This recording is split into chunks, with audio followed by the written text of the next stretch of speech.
All right.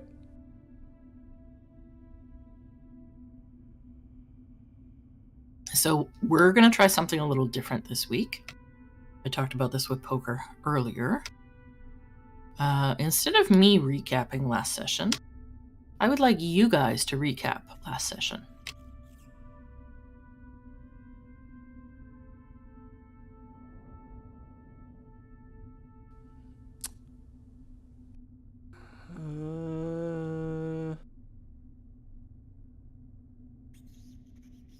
Poker, we'll start with you.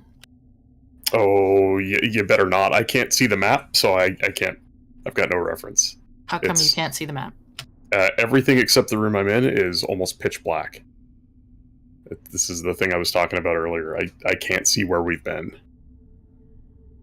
Like, I've turned up my bright, and I still can't see it. Can everyone else see where they've been? I mean, no, I only see my current location. I can see it. And frankly, I'm not great at remembering things. You know that. So I need somebody to start it off, and then I can chime in. Okay. Starsha. We killed ghosts. I was salty about it because we had already left the room, and Aranor decided to open that door again. Right? Slap him with cold dead fish. After killing the ghosts, a vision or perhaps a spectral remnant of what we think might have been the dwarf entombed here led Aranor to find a hammer, quite a nice magical hammer that he now wields. Mm-hmm. He doesn't deserve it. Lucid, what do you remember? That's not fair. I wasn't playing. No, but you were there. Okay, fine. They fought the ghosts in the room. They left the room. They went into the up the stairs there. Mm-hmm. Then there was the Nothic that they tried to talk to. Yes. Or Winter tried to talk to it, and then got surprised by the Minotaur. Yeah, the Minotaur ambush. Mm-hmm. He breathed fire, which kind of leads me to believe that he's aligned with the fire cult. But that was never really clear.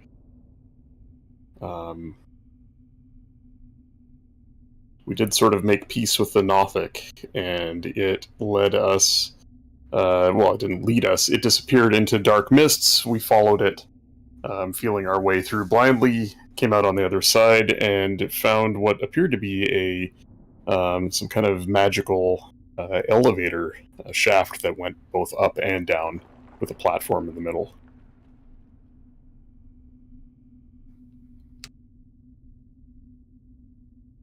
That was to the west. I think west and south of the... Yeah, there's to the and west. Now we're... Oh, go ahead, Starsha. Yeah, and then we just followed to where the... What is it called? A Nothic? Where that went off to? Through the fog, and I explored some more, but it's all just foggy, and there's things. I think that the Nothic gave us a little bit of intel that back to the room, the room we're in now, and south may lead somewhere of import. I think that leads to where the fighting was, or something else. I don't recall, but we do know that from the west, where we were, by the Fire Nation's elevator. I don't know. I think Winter thinks that that's the fire elevator. I don't recall if the Nothic confirmed that or not. But I think south and southwest of there were a couple of tunnels, and they led to rooms with more Minotaurs in them, is what we were told. Or I think what we were told. Yes, the Nothic told you that the safest way was to go back the way you came. Right. Didn't he tell us to follow the tracks, though? I feel like he's... Yes. Okay. He said the tracks would lead you down a different path. Okay. Yes. And so I think here we are again. We did somewhere in there was a long rest as well. Yeah. But we did not benefit from it, which means we've only got short rests at our disposal for now. although we are able to sleep and fend off exhaustion, but we're not getting the mechanical benefits besides the lack of exhaustion. Right. So it seems like the effects of a long rest will restore the body and stave off any levels of exhaustion, but that is all you seem to be getting from it. Yeah. So clock's ticking. We either need to wrap this up, or we need to retreat and rest somewhere safe. I think Winter found that it was not a magical effect either, so it's not something we can push back with a spell. It is something much more steeped in this place.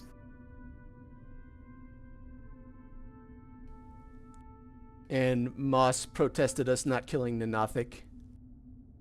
Yes, he wasn't very happy about that. And he wanted it to go on record that he protests.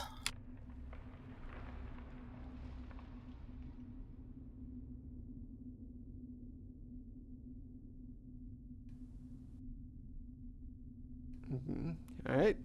So now I think we just head south. Follow the tracks. All right. Yeah, Brian, I'm sure you've done this, but take stock of your spell slots and whatnot, because we did not get that long rest. Yeah, no, I was just looking over them and I was checking to see if I could get my... I'd already taken my long rest benefit to gather spell slots, and I apparently have, so... I don't recall if we did a short rest or not. I don't think so, but I don't know if we need one either. We did one before the long rest. Yeah, sorry. I mean after the Minotaur fight, I don't think we did.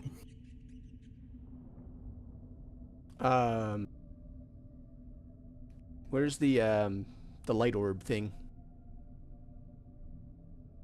Oh, the drift globe. Drift globe, thank you.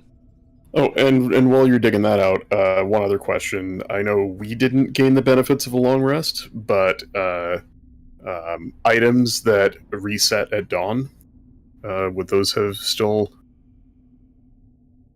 Those things would have reset, yes. Okay. Wands and so forth. Anything with charges that reset at dawn. Perfect. Hopefully this works.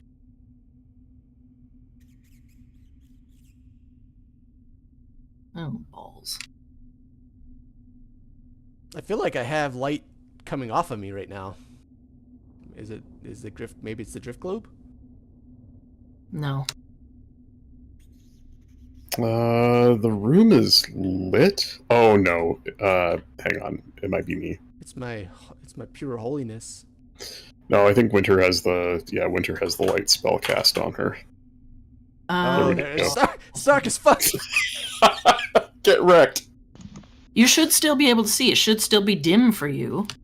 Yeah, it is. Archer can see fine. Yeah, I can see. It's Winter can see fine. Yes. Okay.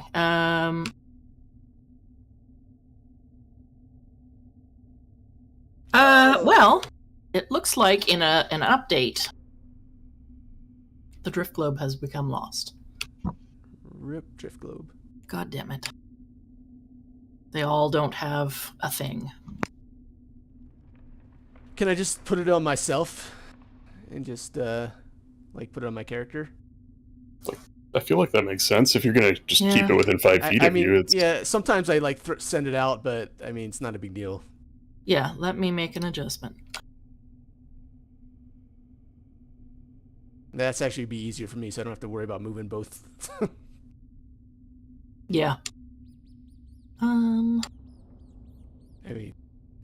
we can RP that I'm sending it out 5 feet, I guess, or something. I see there's a player named Chubby Rat. You could put his token out and put light on it, and he could be our drift globe. No, it's fine.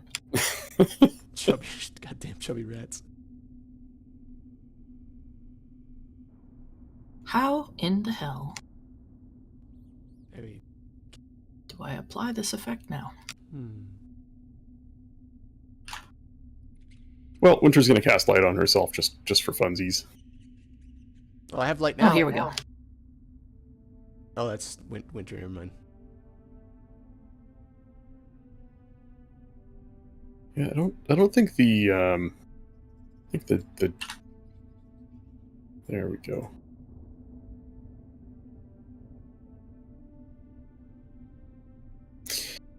Do you see, those of you without dark vision, do you see two distinct rings of light around Winter? Like a brighter inner ring and a dimmer outer ring? Nope. No, I just see one. One that extends about to where Moss is at? Yes. Yep. Yeah, I don't, Oh, shit. That should have worked.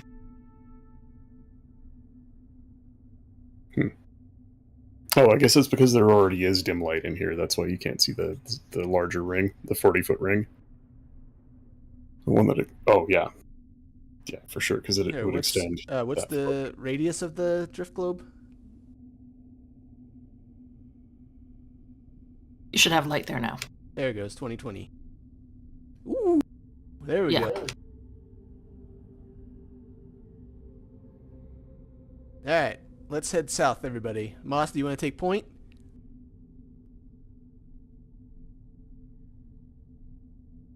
Oh, was Moss here when Felix left? I forget. I mean, was Yeah. I here? Yeah, yes, I was. Yeah, okay. Yeah, that was 2 sessions ago. Okay. Alright. Lucy didn't get to do nothing last session. It's basement hunting. Shh. Yeah, so you begin to head down this hallway, and it looks like the tracks, they don't go very far down this narrow, sort of winding corridor before they just come to an end. You can see that the narrow walkway corridor continues on. It does bend around the corner a bit to the south, and you're not sure what lies beyond. I'm moving stealthily. Okay, roll a stealth check.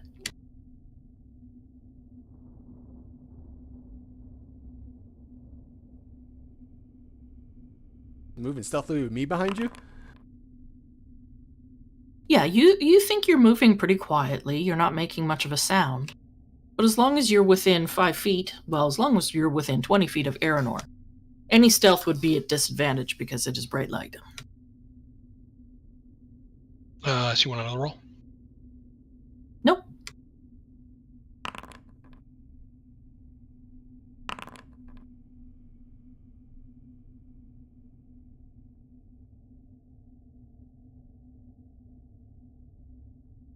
You move up and you can now see that the corridor splits. There are shallow stairs that lead up, and it looks like there is some light emanating from up them. And they also continue on farther to the southwest.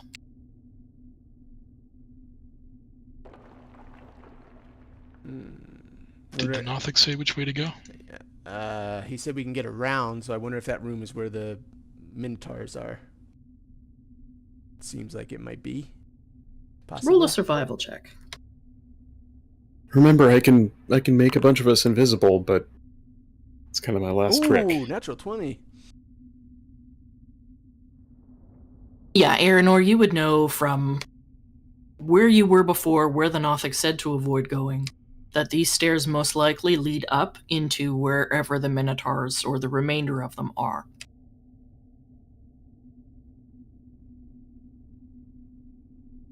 Yeah. Creep oh, past. Yeah, let's not go up there.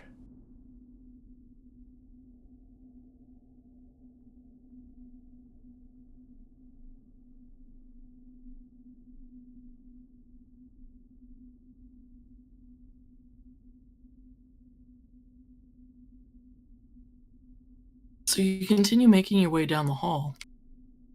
And it's not long before the corridor once again bends and heads south. Before moving any farther, you can see that there is another black roiling mass. Alright. So we determined that we can push through this, Bri. I meant to ask, is this the same kind of cloud that we saw with the rust monster? No. That was more of a natural damp mist. This is a very unnatural, black, almost oily fog.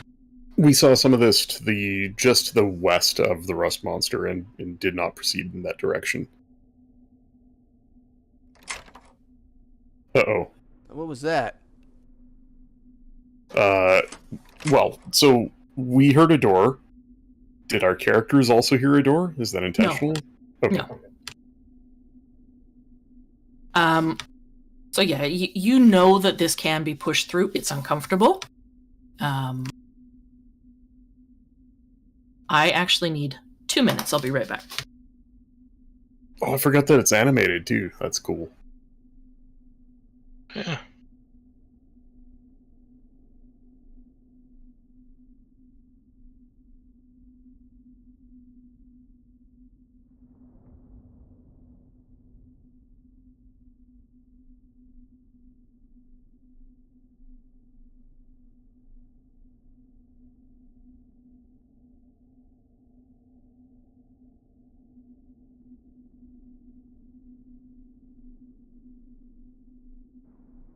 It's so quiet. Did we tied ropes between ourselves last time, right? Yeah. Okay.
Sorry about that. Welcome back.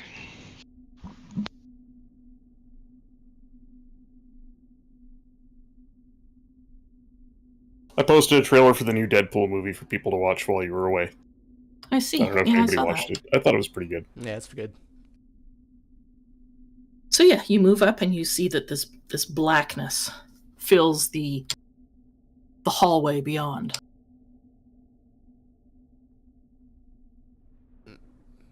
All right, we'll do the rope-de-rope. Here we go.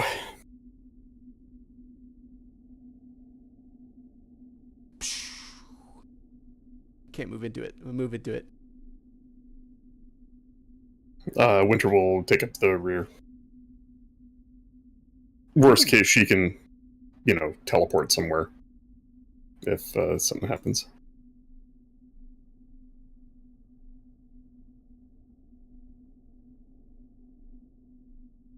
Oh dear.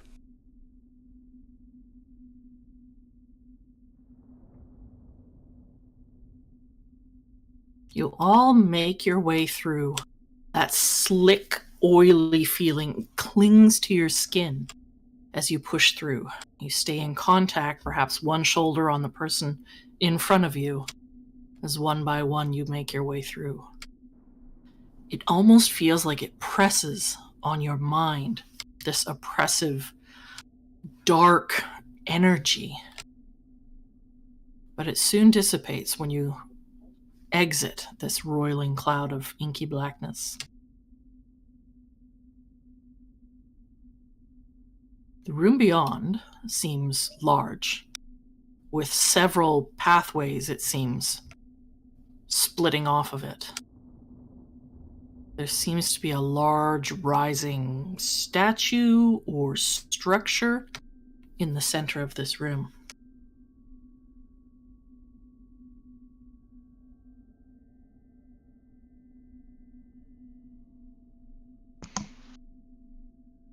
Well, I remember what happened last time we saw something. We were in the middle of the room and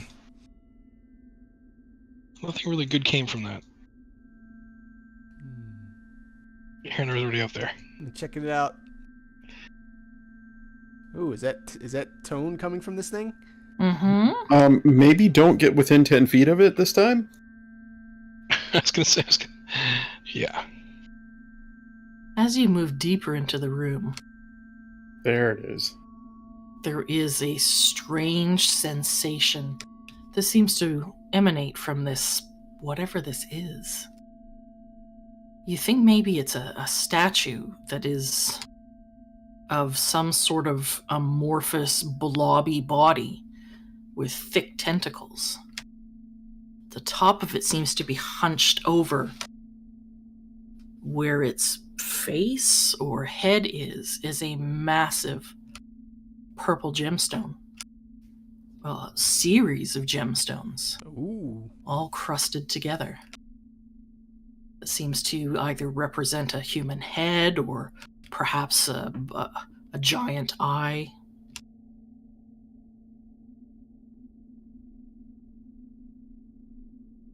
What do you guys, can I try and do a history check or something to see if I can figure out what this is? Make a religion check. Okay.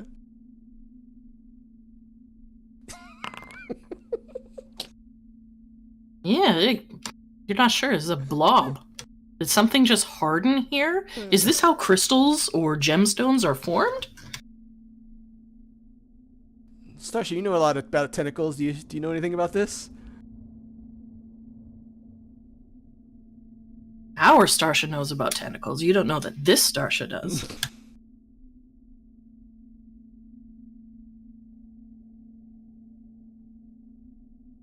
Starsha, are you muted?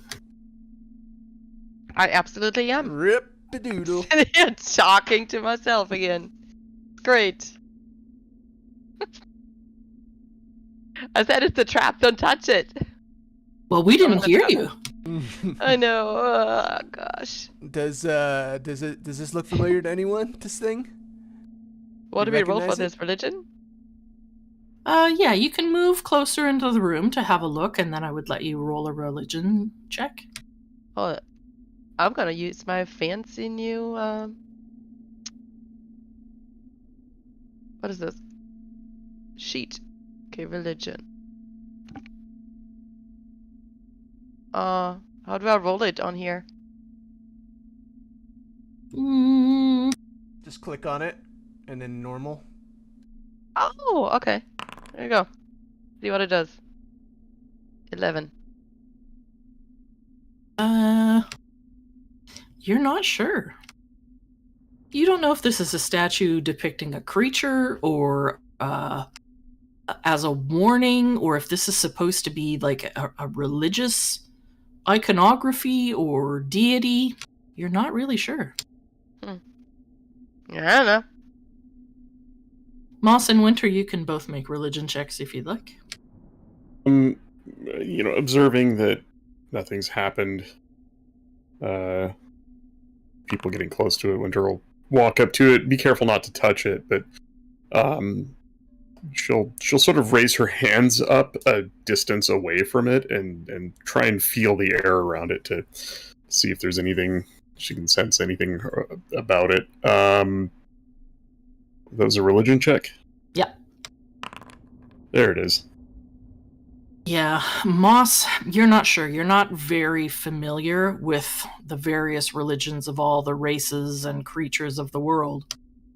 But it does feel like it does have some religious or holy connotation, but you're not sure what. Winter, you have read enough in your brief amount of recent studies to know that this is definitely the representation of some sort of deity. In fact, you know that this place, while the dwarves once held it, lived here, worked here, before them it was drow.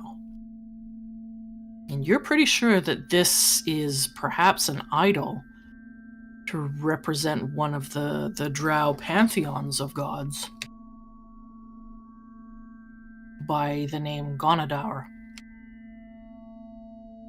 It is a dark god associated with oozes.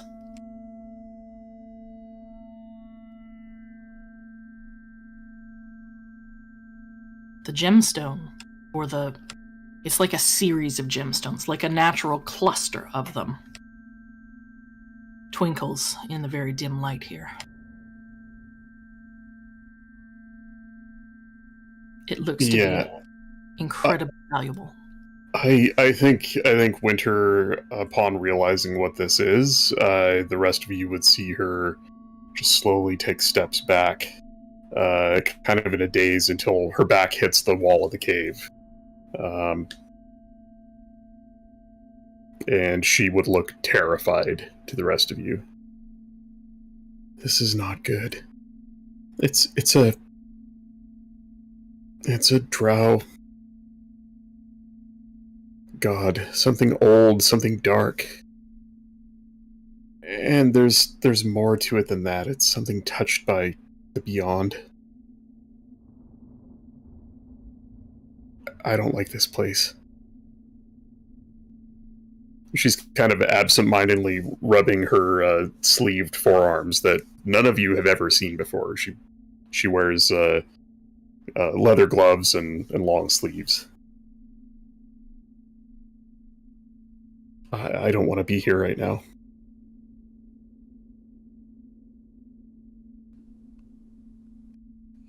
Okay, alright. Let's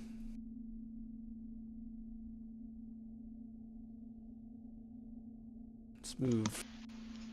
We got more inky stuff up here.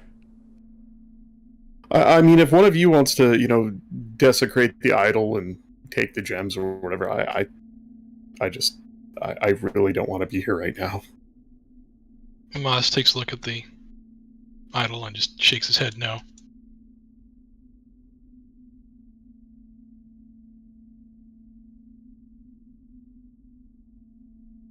Is the sound that we're hearing coming from that thing?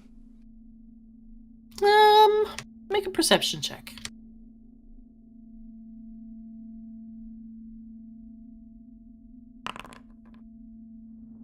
It doesn't appear to be specifically coming from the statue. It just sort of seems to be centered in this room. It's more than just a sound. It is a feeling. It's unknown. It's deep. It is unsettling. What is everyone doing? Moss is just going on the outskirts of the room, just scouting out more black stuff to the southeast. Two paths?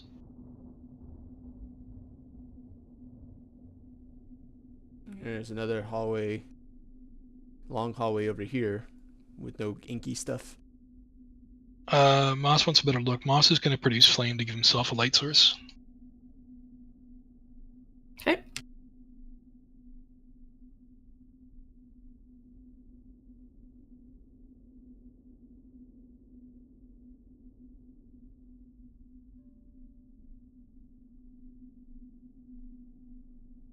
It gets louder as you get closer to it.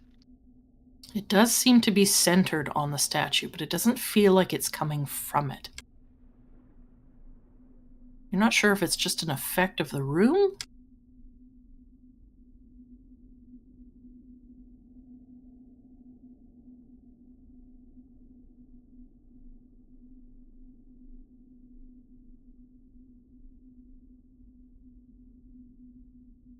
Thank you.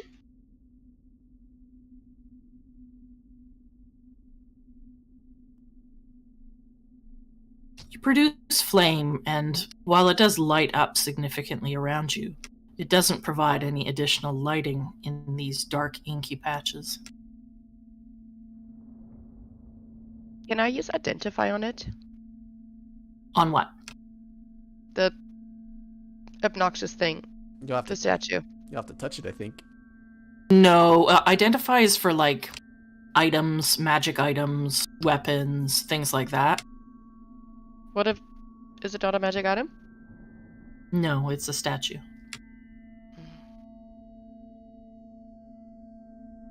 Winter's religion check basically told you all there is to know about this statue. It's a representation of one of the more obscure drow deities.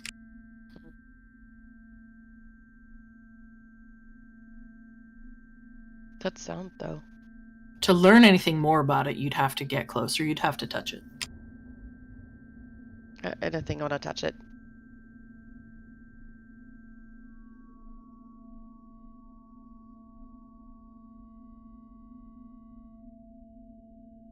Do we have time? Can we take 10 minutes? For what? What do you want to do? I want to see if this place is magical at all.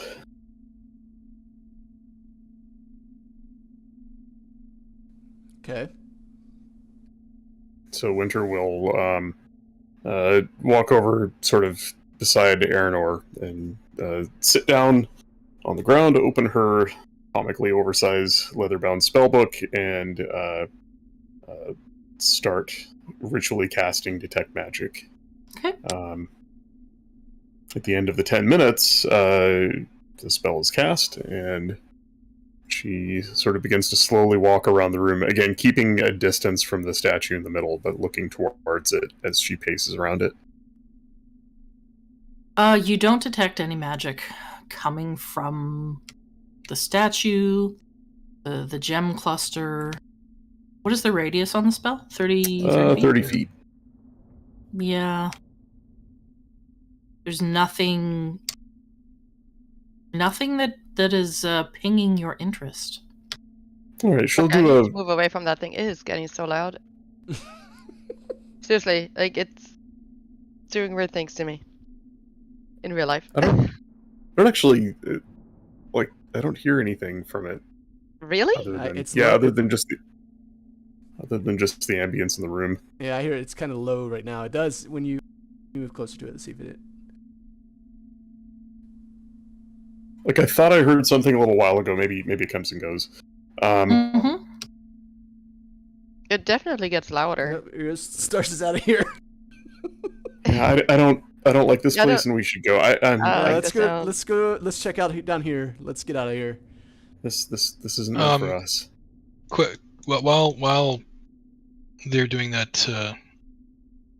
detect magic. I would like to take time to do commune with nature, if that's possible. Yeah. How long does it take? I could say you could be doing it at the same time Winter is. Yeah, 11 minutes. Yeah. Funny how that lines up. Oh, 5th Okay. level spell. Yeah, it's ritual. So a question. I'm not sure. I get to choose three things, and for my reading, I basically choose one of the subsets. So I can choose plants or minerals or animals or celestials or fae or fiends or elementals, and then I can choose to do 2 from a category like fiends and elementals. Those 2. Is that jive? Yeah. Okay, so I'm going to just take a few minutes or 10, 11 minutes and just dwell on this place, and first and foremost, I want to understand elementals that might be in the area, or fiends in the area, and any just a general influence from other planes of existence. I would say that this place definitely feels like it is planar touched. You feel several elemental forces. The spell doesn't give you locations or hints about if there are those type of creatures in the area, but it definitely does give you the sense that elemental forces are at work here, quite strongly. What was the other thing you were asking? Elementals, fiends, and influence from other planes of existence. You're not picking up anything fiendish in nature that you can tell.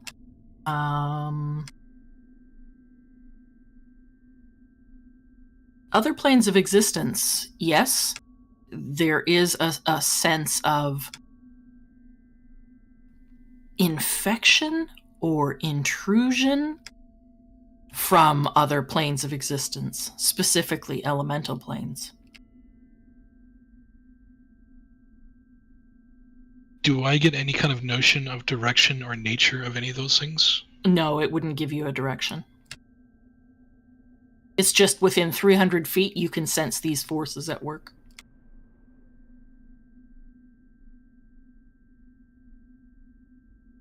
Moss will come out of his trance, and I don't want to alarm anyone, but there are elemental forces at work in this area. Thanks for the newsflash, Tom Brokaw.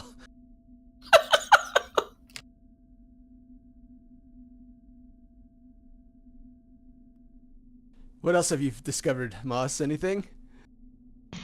It's like an infection throughout this area. Oh. Is this like a scab? Dark, does it feel like a scab? In what sense? I don't know. Across picket lines? A blister. Does it feel like it's bubbling or something? You know, like maybe infection's actually a really interesting word. Like, does it feel like something that's about to? It does look like suddenly get worse. Is it, is it contained? It feels like things aren't what they should be here. You should not be feeling these forces in and around this area. While the area is unknown to you, you've never been here before, your experience over the last few weeks, few months, leads you to believe that everything you've read, heard from other people, seems to be true. That there are elemental forces at work here, and they seem to be concentrated specifically in this area. At least within the 300 feet that you can sense with this spell. Okay. Moss just shares information and gets up to Follow the group. Oh, game I paused. just realized something. Yeah, can you unpause for a second? Oh, that doesn't let me draw.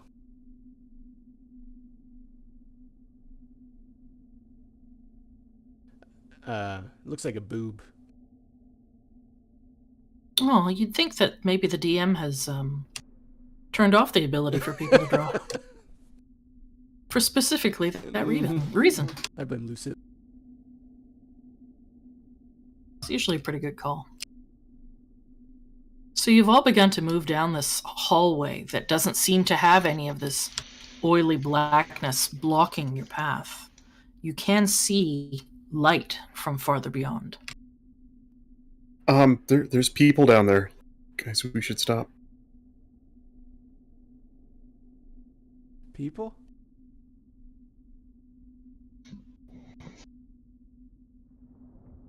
What, can you not see them? I don't see any people.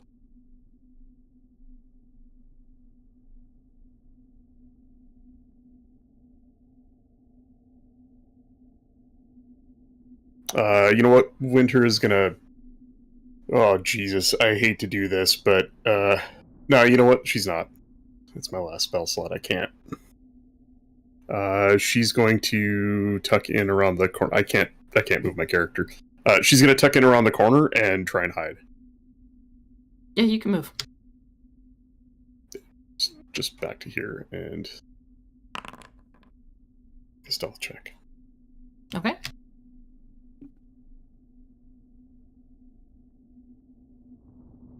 Yeah, moving out of the radius of the light that's cast by both Moss and Aranor, you think you're decently hidden. You're no Starsha, but you think you're okay. Yeah, and she'll cancel the light spell on herself.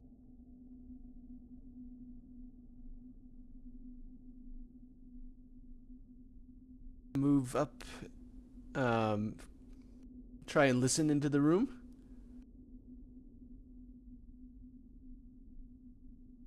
You can hear a few things. I can see a few things.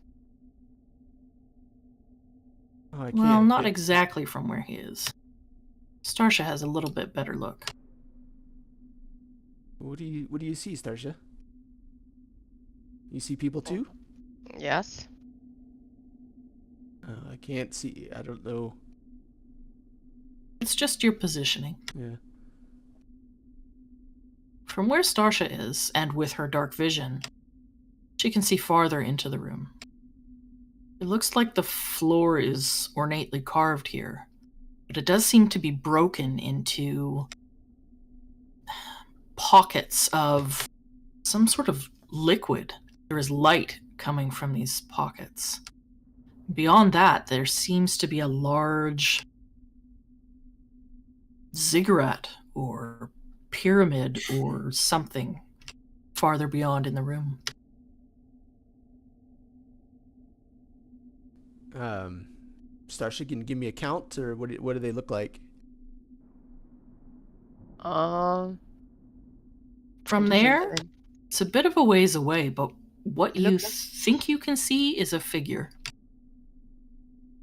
It looks humanoid to me. Just one? Honestly, a minute ago I saw something else there. No, too you that didn't. was further- No, you didn't. I didn't. I saw absolutely nothing else. You can see a figure that looks to be slumped at the top of this pyramid. Maybe their back is up against what looks like a stone platform or Oh, altar no. of some sort. There's not going to be any sacrificing today. I'm moving in. Oh, Jesus. Ah, shit, here we go.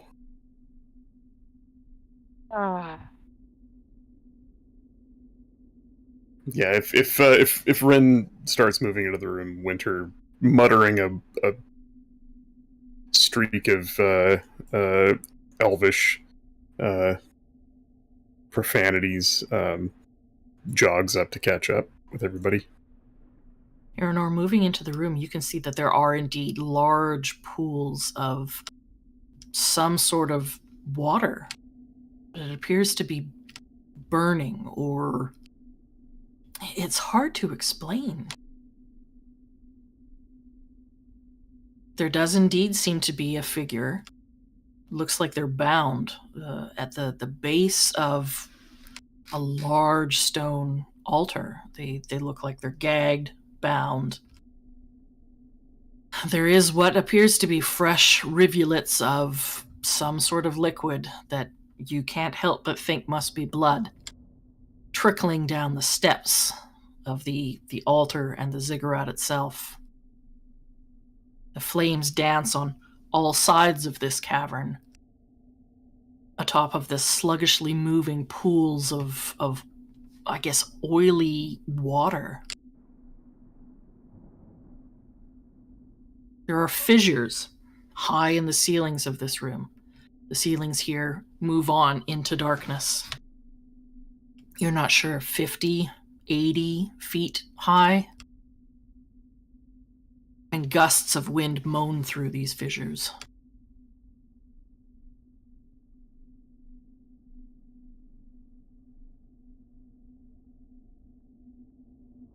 What would you like to do? I still don't see anybody, so You don't? nope. Are you blind? I see the person on the thing, but I don't see any other individuals. Yeah, you can see a figure up on top of there. For now, that's all you see. All right, well, I'm moving to rescue this person. Oh boy.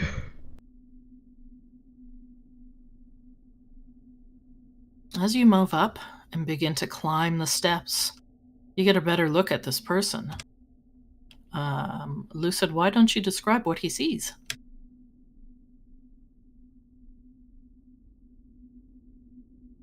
Lucid, stop killing stuff in the basement. You're on. I'm trying to find the picture. You're not gonna find it in the basement. It's going to be wherever I look for it. No, so you see a man who's got kind of a flatter face with a larger nose, covered, not necessarily completely covered, but you notice that even though he looks human, there's a lot of what would be like a very thick beard or fur covering his face and his arms.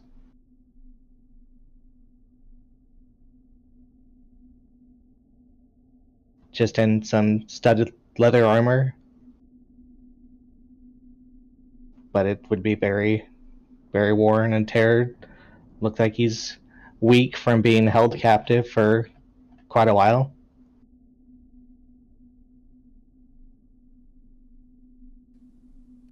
All right, I move to unbind him. As you approach and reach down to unbind this person, you can hear low laughter coming from the north. Oh dear. You did well to make it this far. But I think this is as far as you'll get. As a large figure climbs up the side of the pyramid to the north. What the fuck? I'm back in Florida.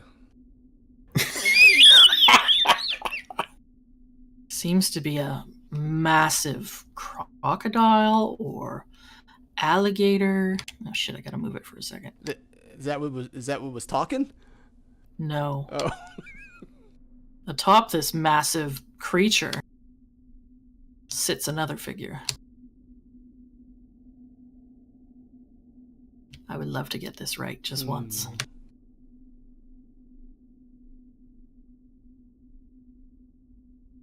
Nice. Atop this creature is a man. You think. Bald, but has growths of what look like horns or barnacles covering the majority of the head and down one arm. The other arm seems to end abruptly, viciously, and continues on in what looks like a cobbled together, wicked set of pincers. The other hand, grasped within, is a long, slender trident.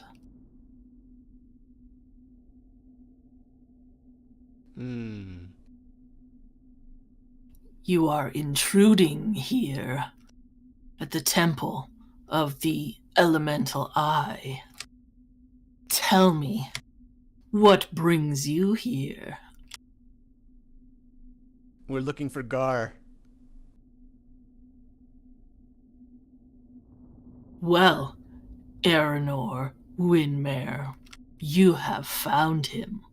Holy shit, he knows you, dude! My reputation precedes me. We know of all of you. Even me?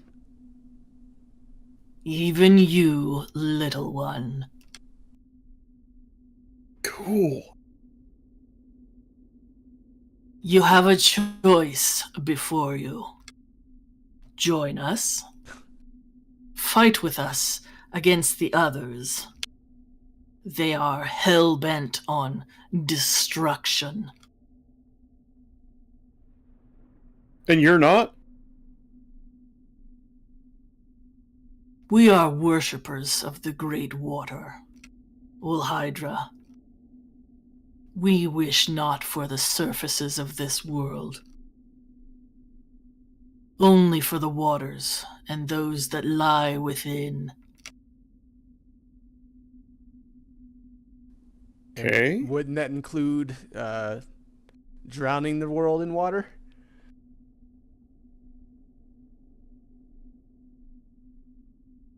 I am not privy to Ulhydra's ultimate plans. Well, no, the way I see it, you need us more than we need you. Because there is no real we. I mean, your hag's dead, and your other guy's dead, and a whole bunch of your other guys are dead, and the rest of them ran off, and your dragon turtle's gone too. Sorry about that. So it's kind of just you, buddy. And whatever that is. Is that so? Darkstar, And as he says that, you begin to hear chuckling from around the room. Oh boy. As out of the shadows, more and more individuals step. Oh boy.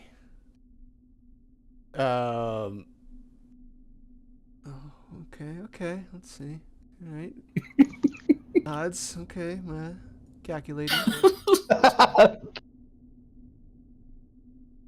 I give you this choice. Join us. Prove your loyalty. And you can leave this place unharmed. To be called upon when the need arises to combat those of the fire, the earth, and the wind cults. Oh, we've already been doing that, so I think you owe us one. And also, prove your loyalty sounds a lot like kill the fuzzy guy, and I don't think Rin's going to be down for that. He kind of kills whoever he wants, and only who he wants. We have that in common, my armored friend. Moss just starts taking a couple steps forward from the back. The elements must be in balance with nature.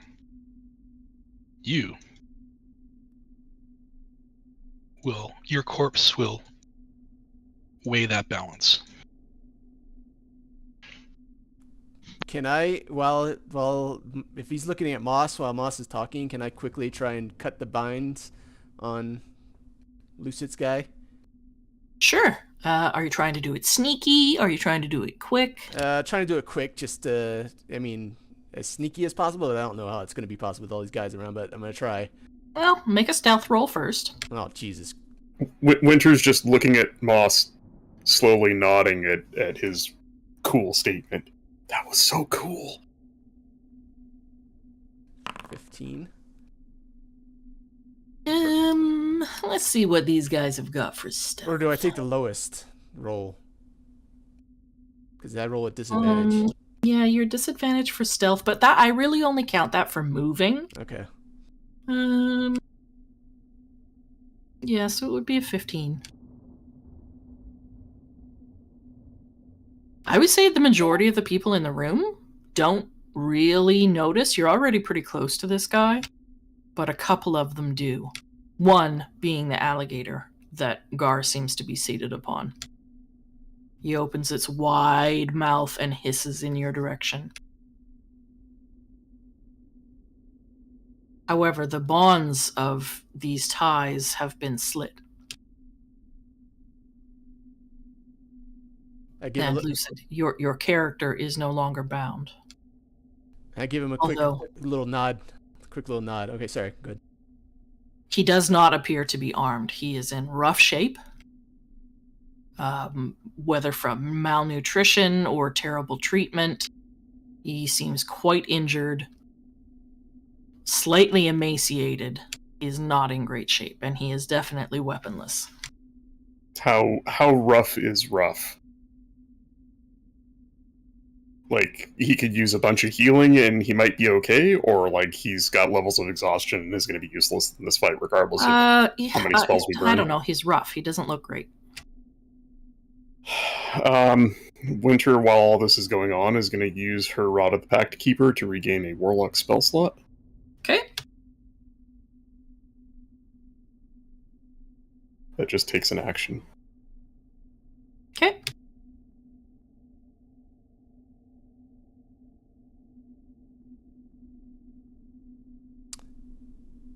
I would have your answer now, friends.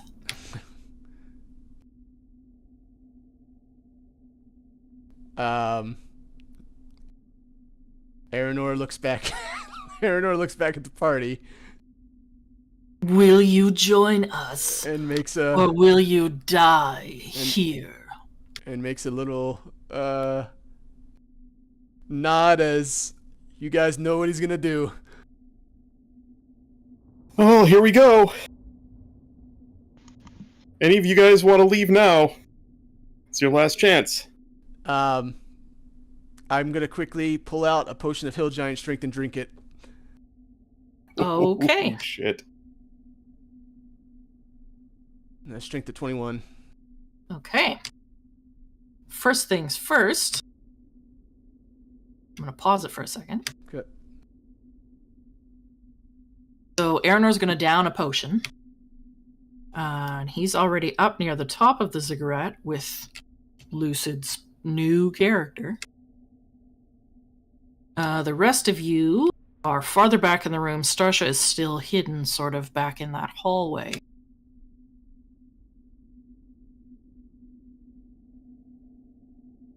Let's see what we're going to do next. Oops. Ignore that. How dare you? I was trying to see if there's a way to, like, temporarily increase my strength. In D&D Beyond, yes. Yeah, I see it. Yeah. There's a override score there.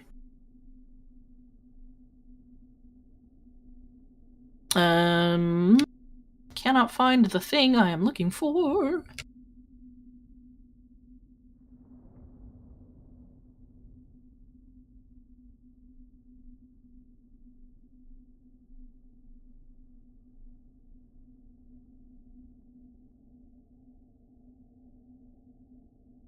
Give me 1 second.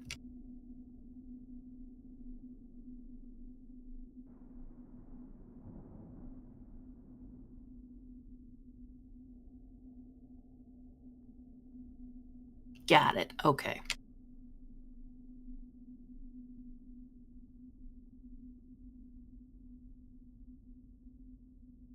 What is your answer, friends?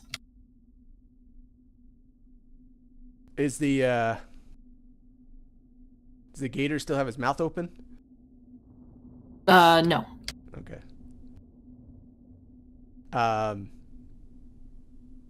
I mean, after I drink my potion, I'm throwing my hammer at Gar's head. Okay. I will let you get that attack off in a surprise round. Good. So make that attack now. All right, And then we will start combat.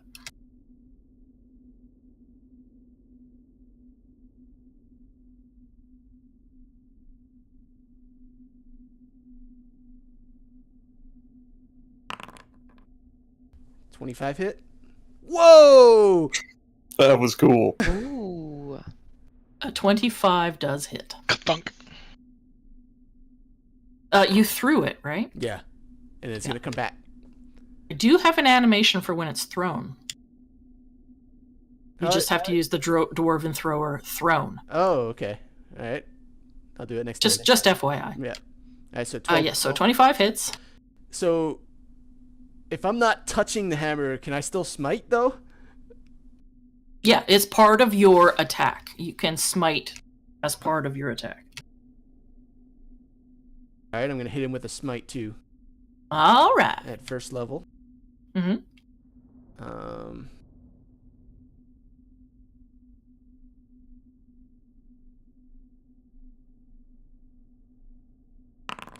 For additional 9, so 21 points of damage. All right. Let's post a quick image of his head here. 29 points of damage. 21, okay.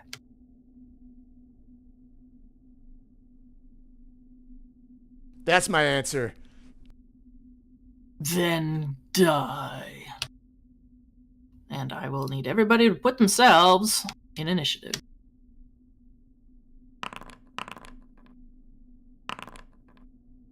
Wait, I'm still not used to like actually using. Where is initiative?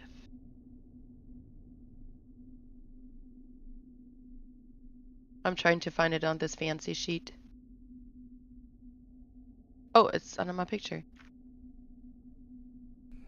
Asher Swiftwind. I like that name.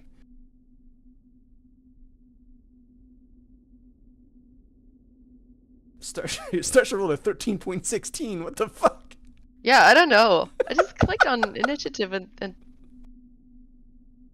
Not bad. Not bad at all. Is that your dexterity? 16? It's usually the tiebreaker. Yeah.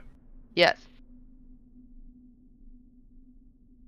That might mean that one of the others in the initiative order also rolled a 13. We just can't see it. I don't know. We're gonna need some epic boss music for this fight, Darkstar. I'm getting to it. I can hear it. Oh, is there music playing? Yes. Yes. Oh shit. Oh, I don't hear it either. There it goes. I just there it goes. Yeah, it's because I'm on local network. It downloaded faster for me. Aha. Okay.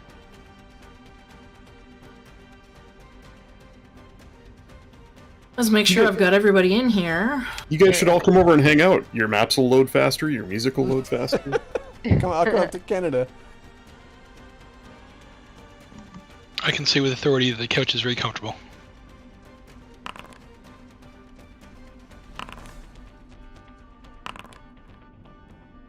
We finally found a Gar. Why do they all have the same role? What is going on? Hacks. I love how it has like decimals now.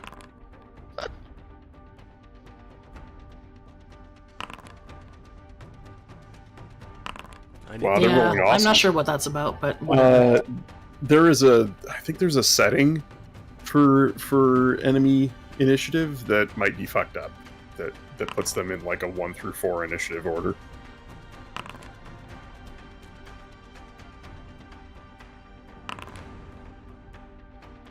yeah, I'm not sure what's happening there. I have a feeling the D&D 5th edition module update probably did that. I remember reading about it. There's a way to simplify initiative order that puts them in really low initiative. Yeah, they've all rolled like 3s. I don't understand.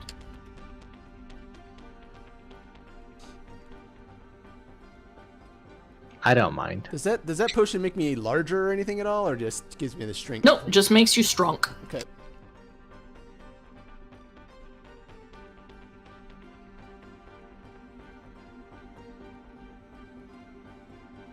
All right.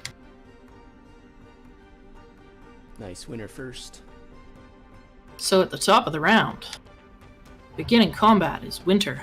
God, you guys just have to be in the middle of everybody, don't you? You do what you need to do. Well, I can't hit you with 96 of damage. Ooh, that stings. You Well, could. you don't have a...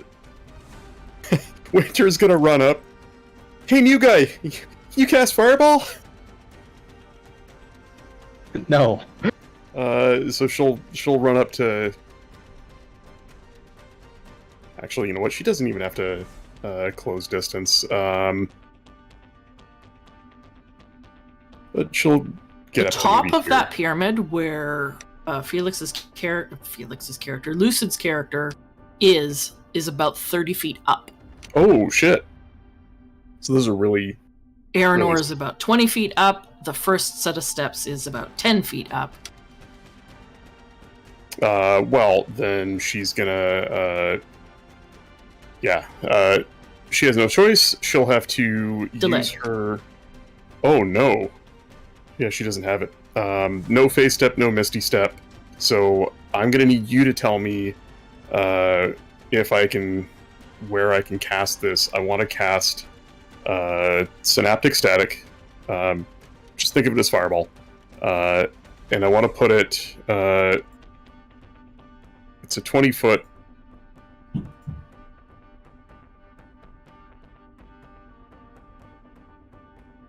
And I want to try and catch as many of these guys as I can. But I don't think I have line of sight to there. So, if I can put her somewhere where she has line of sight to there, it's a 120-foot distance. Guy in the very back would be mostly obscured by the stairway and the giant alligator. You probably wouldn't be able to see him. Same with this guy down here.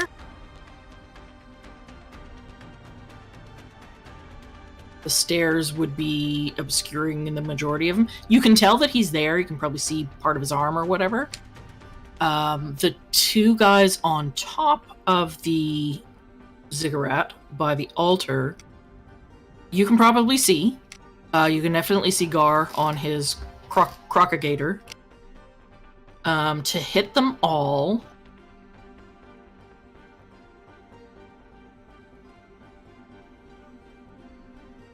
I would say maybe casting it there.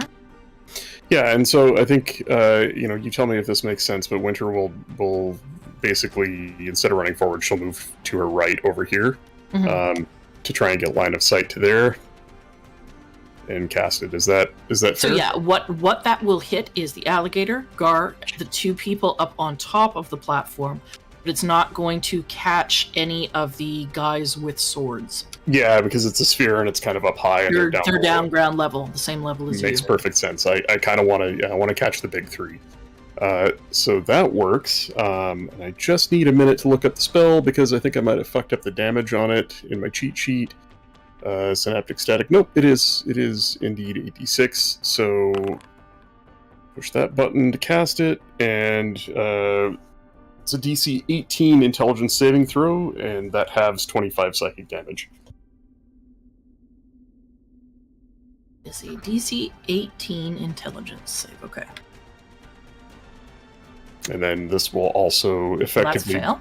bane them for a D6 with the save at the end of each turn. I'll try and remember that for you.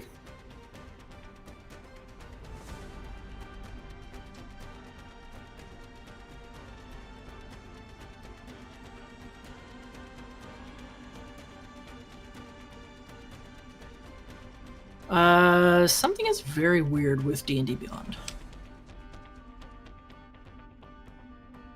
Like the dice rolls aren't coming through proper? Or? Well, they don't come through to the virtual tabletop anyway, because I'm not doing them through a character sheet. But I have gotten 6 rolls, and the number has been identical. Yeah, that's fucked up.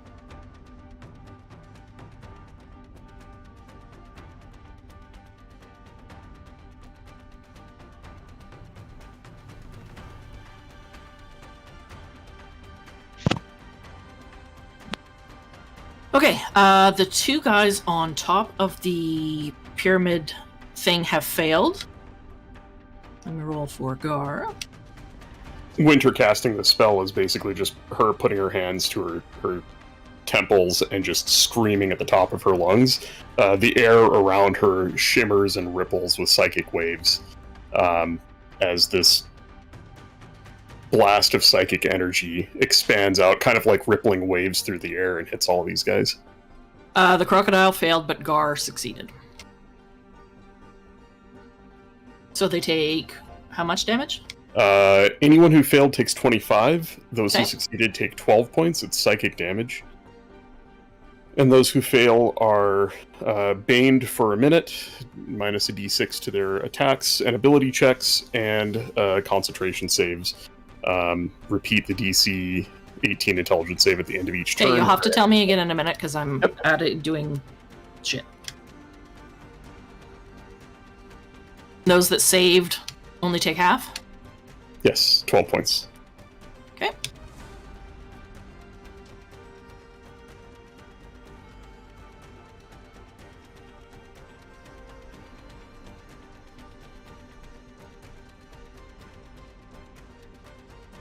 Okay, if I delete the template? Yes. Okay, so they've all taken their damage. The guys that failed have Bane on them. Yes.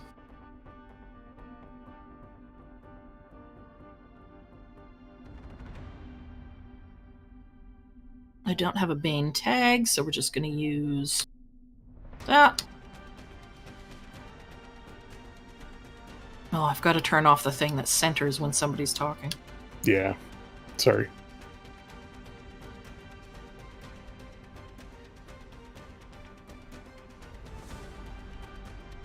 Okay. I've given them an indicator, but I won't remember what it's for, so just... Nope, I will keep an eye on it and try and remember. Okay. Is there anything else? Bonus action... Nope, I'm all out of shit for bonus actions. Okay. That's it.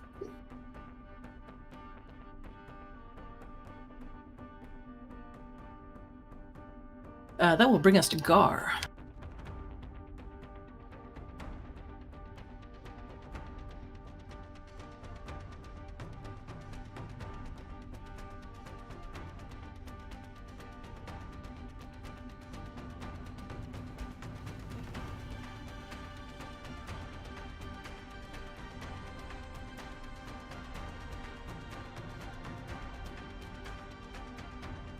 He is going to raise his trident high in the air.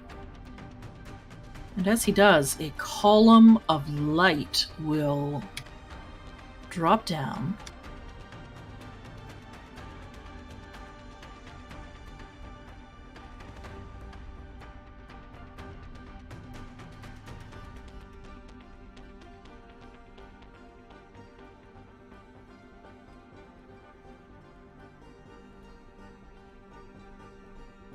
Right there. No? It is a 40-foot high cylinder of light. And within 20 feet, the area slowly becomes filled with hard ice chunks as they come pounding down into the ground. I'm going to need everybody inside, so that's Moss, Winter, and Starsha, to make a dexterity saving throw. Rip. Oh shit! Wow. Triple rip. Starsha, remember, if that's a fail, you only take half damage. Oh, okay. Yes. Is Uncanny Winter- dodge is for attacks, and your other one, I can't remember what it's called. What the fuck is it called? Is for like AoE, is for magic stuff. Okay, you're gonna take some damage. Winter, you're gonna take 9 points. Ooh, Starsha, you're gonna take 16 points. That's half? Oh, sorry. You're going to take 8 points. And Moss, you're going to take 10 points of bludgeoning damage. In addition to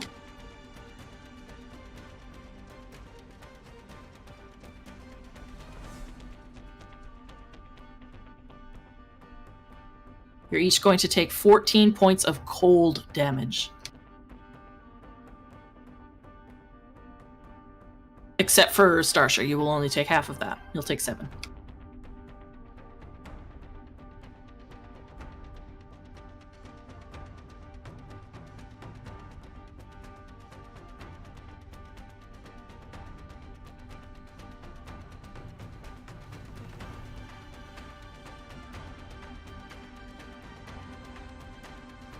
That area is now difficult terrain as the entire surface becomes slick with ice and the remnants of hail and chunks of frozen boulders. So I'll leave the area up for now. Is it difficult terrain, or is it difficult terrain where you also have to make a roll or fall flat on your face? Hang on, let me see. Just out of curiosity. I'm also happy to find out. It's difficult when I move. terrain. Okay. So your movement is halved to move through there.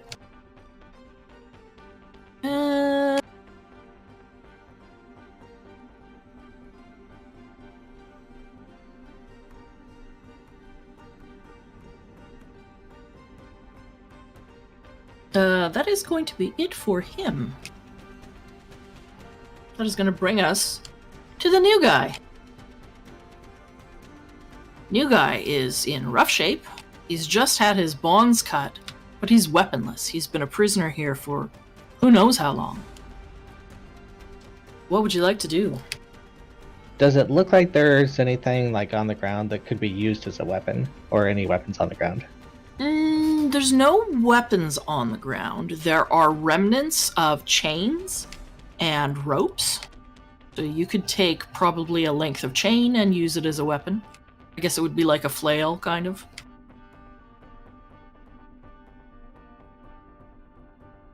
Would you want me to roll a flail if I picked it up and used it as a weapon?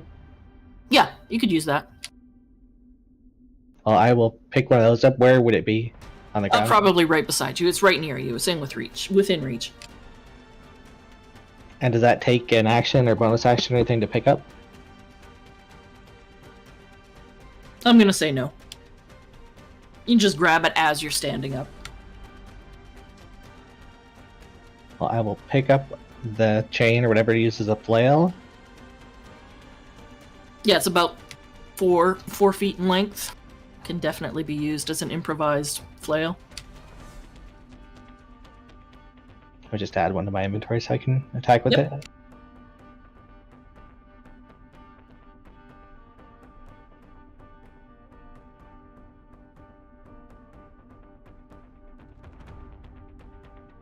Okay, so he is going to kind of growl loudly, and you may notice that it looks like the fur on his arms and face grows a little.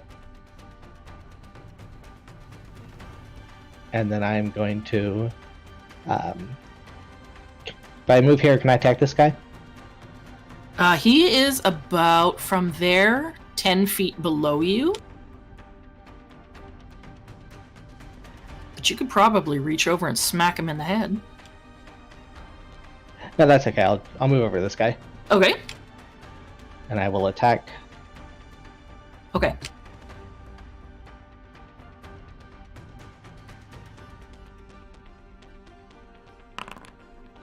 And miss. It does miss. I will try my second attack. Okay. And miss as well. Oh no! You're not used to using this weapon. It's not your forte. It's hard to get a good grip on it. It doesn't have a handle. It's just a chunk of chain. I need a real weapon. Unfortunately, it just does not work. And that will end my turn. Alright. That'll bring us to the guy you just tried to hit. He's going to...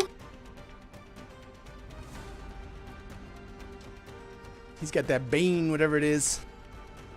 Yes, he does. What do he want to do? He want to do...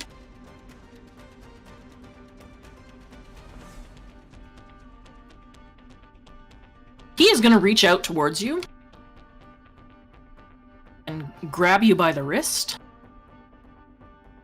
And with a wicked grin, you will begin to feel this ghostly skeletal feeling chill you to the bone. Let me see if I can hit you first. That is a crit. Bye, new guy. It misses. No. That is a crit. So... He's got vital information for us, though, right? So he's wearing plot armor? Does that... He's wearing plot help? armor, yes. You're going to take 8 points of necrotic damage. And you cannot regain hit points until the start of your next turn. Okay. So even though he's let go, there is a skeletal, ghostly hand clinging to your wrist.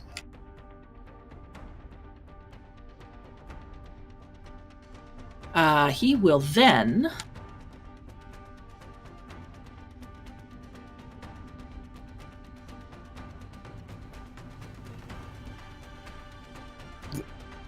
That was an attack roll, right? Yes. Subtract a d6 from that. Do you want me to roll it? I can roll it. It was a crit. Yeah, so 3. It's still a natural 20, though, so... Yeah, it doesn't undo a crit, so I'm not sure how that would work. It does nothing. Yeah. He is then going to take a step. Just 1 square here. So that he's sort of behind this altar, which is about 3 feet high, maybe 3.5. Comes up maybe to his waist. And that will end his turn. Starsha. Alright. The area you're in is difficult terrain. It is covered with lumpy, bumpy, slick ice and hail chunks. Mm-hmm.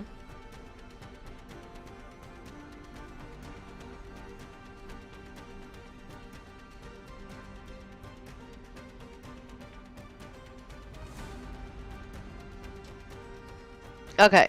I figured that I can make it. I can move 30 feet, right? Yes. 5, 10, 15, 20, 25, 30. Can I move over here? That would be 30 feet and move me out of that junk. You only move half speed while you're moving through it, so you can really only move 15 feet through it. Lord have mercy. Remember, you can bonus action move as well. So you can double your movement. Okay, so that would make it... You can use your Then you could get 30 feet. If you use your bonus action to move, Yeah, I'll do you that. can get there. Okay. So that will I'll do leave you that. with an action. With an action. Oh boy. I'm kind of far away, so I can't really do that much.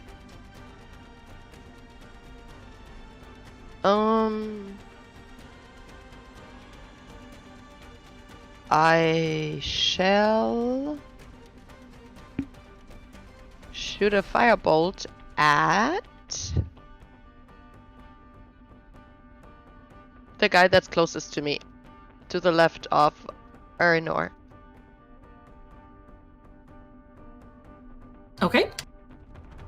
Okay, let's see if I can use my fancy. Okay, attack. Yeah. Ew. That hits.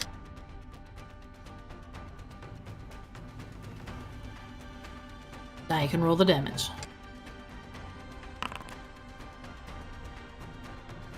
6 points of fire damage. Does Shadowblade do something? No, I can't wait to try it. It might. Okay, so I barely touched him. It did damage. It's better than nothing. It cinched his eyebrows. Yeah. Yeah.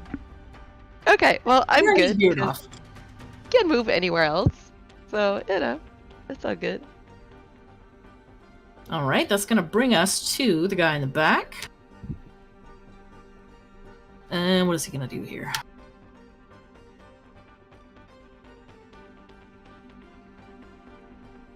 He is going to run up the steps.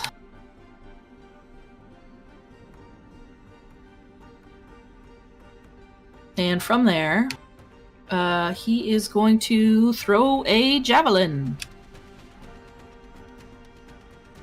Unfortunately, none of my bad guys have cool abilities that show up. Aranor does, 16 does not hit, does it? No. Alright. They will raise their shield. It is their turn over. That brings us to the giant crocodile. Oh, what he gonna do? He's probably gonna bite Aranor's head off. Yeah. That's not nice.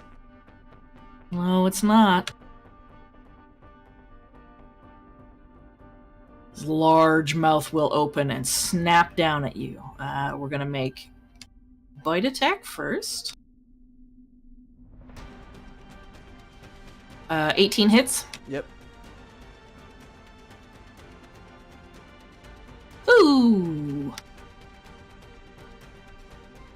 That's that is 27 points of piercing damage. Oh, Lord. And you are grappled. You are in its mouth. It's got its massive maw around you. It is also on its second attack. Can I reach?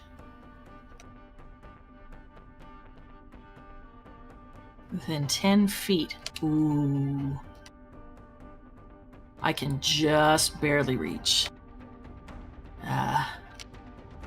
Lucid's new character. You are going to see if I can hit first. 24, I'm assuming, hits. A little bit. As this massive long tail whips around across the top of this altar, you're going to take 13 points of bludgeoning damage. And I also need a strength saving throw.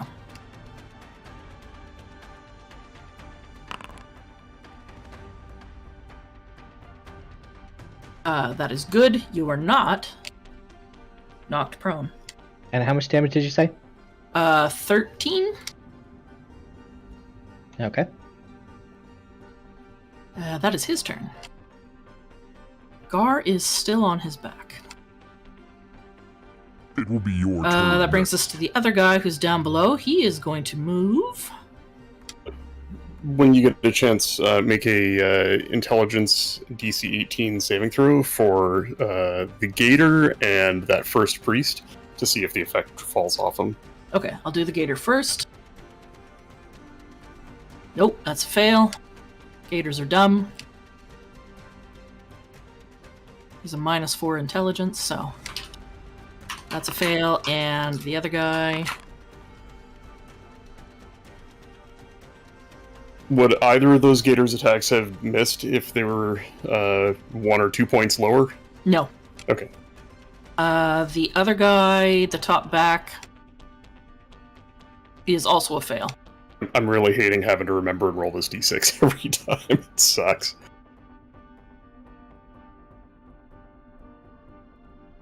Okay, so the effect's still on them. Yeah. That guy... I can't see your rolls, so if I miss you saying it, I'm sorry, but... I'm just gonna go off whatever icons okay, I see. what was I in the middle of doing? That was his Crushing turn. Wave Reaver's turn. Yeah. Stupid gator is in the way.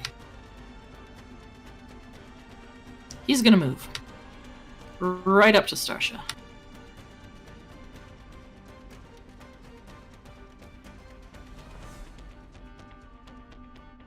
Make an attack. Actually, no, he's not. He's just gonna move to the edge of the steps here and throw a javelin. at Starsha. Of course he would. Why wouldn't he? Does a 17 hit? But let me check on my fancy new character sheet.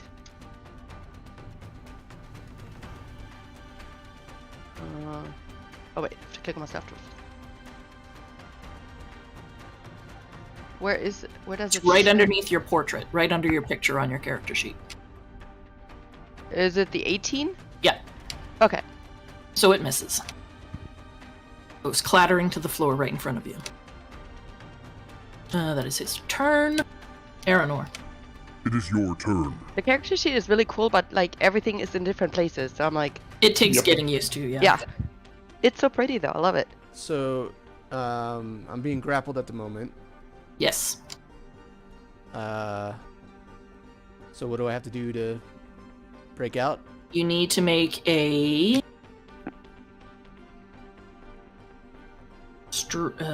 what is it? It's contested. It's a strength roll. Just a general strength roll? I think so. It's typically an athletics check against an escape DC. Oh yeah, sorry, it is. It's athletics, which is your strength.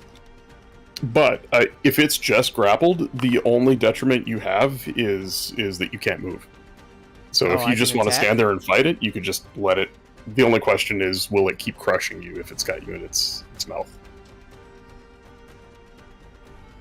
Yeah, until this grapple ends, the target is restrained. Restrained just means you can't move. Oh, restrained? No, restrained is much worse. That's not grappled. Restrained is the next level. That's your attacks are at disadvantage, and attacks against you are with advantage. Well, why does it say both? He's grappled and restrained. It's because the rules are dumb, and they have to specify both. Otherwise, people will try and rules lawyer out of it. Oh, okay. Yeah, so restrained speed is 0. Attacks against have advantage. Your attacks have disadvantage. You have disadvantage on dex saves. Alright, well, I rolled a athletic 17 trying to break out. That is enough Okay. to break free. Okay, do I have enough time to drink a potion? Potion is a bonus action, Yeah, the escape's an action. So so you definitely can drink a potion. Alright, so I'm going to drink a potion of greater healing. Okay. 12 points back. Okay. Take this. You do still have movement.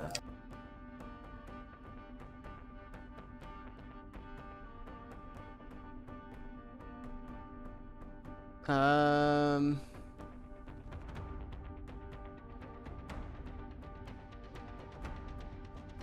just going to stay there. Okay. In my turn. That will bring us to Moss. All right, couple questions.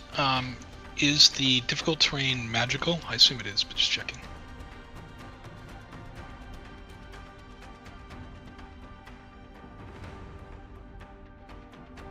It doesn't say.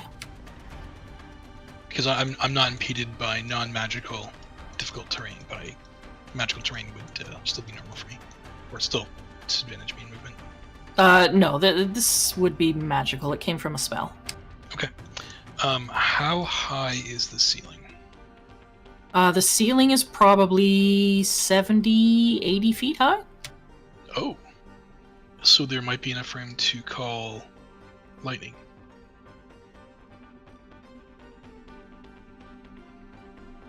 Call lightning, I think, just needs 60. 60 or 80.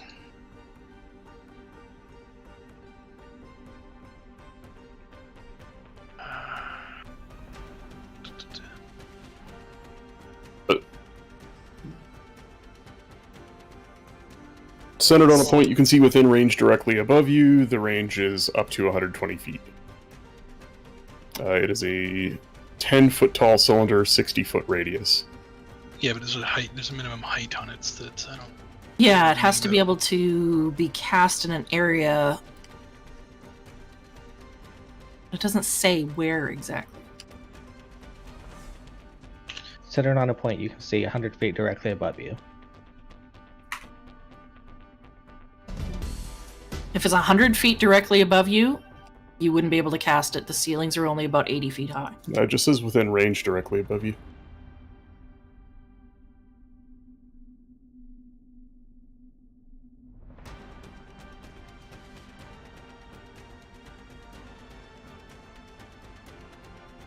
Oh shit, I remember reading about this.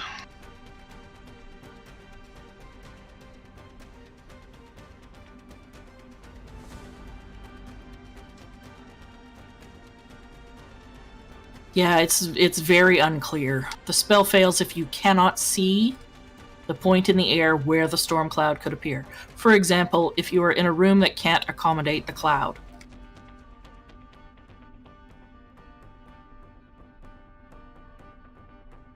Does that mean that it's...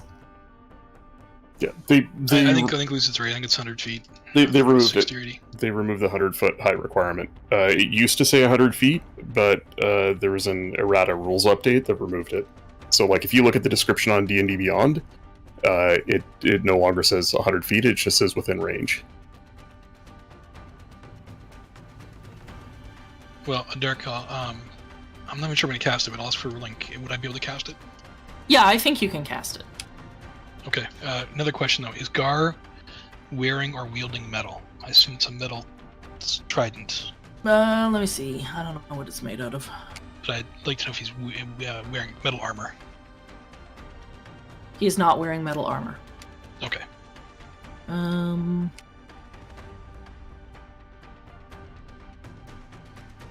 have to look up specifically what that weapon is made out of. Hang on.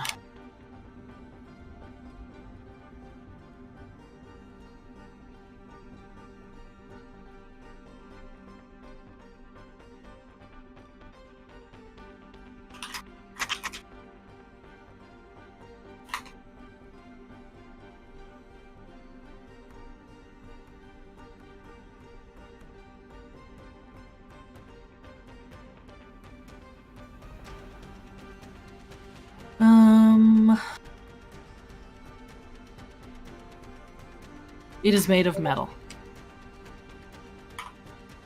Okay, but he's not wearing that. He's not wearing metal, no.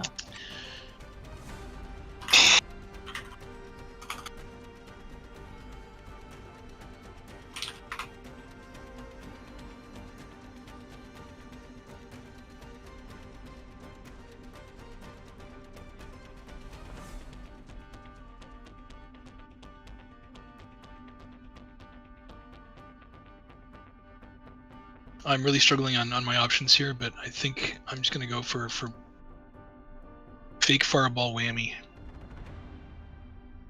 What? I think I'm gonna do wall of fire.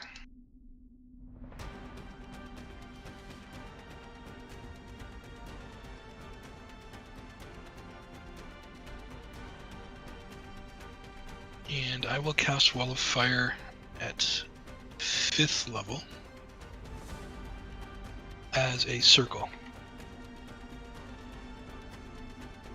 Actually, do I need to do this? I don't have to do the circle. I can do this line.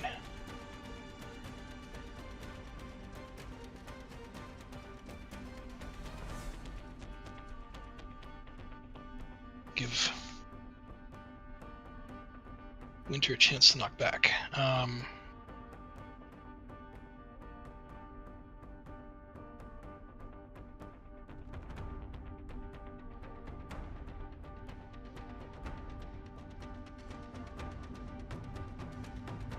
I'm a fireball.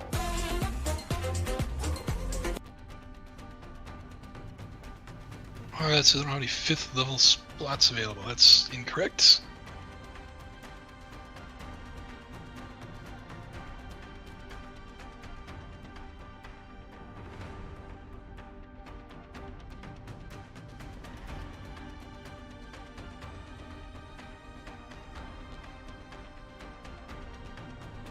Sorry, where are you putting this wall?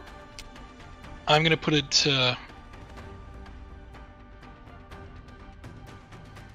across something like this.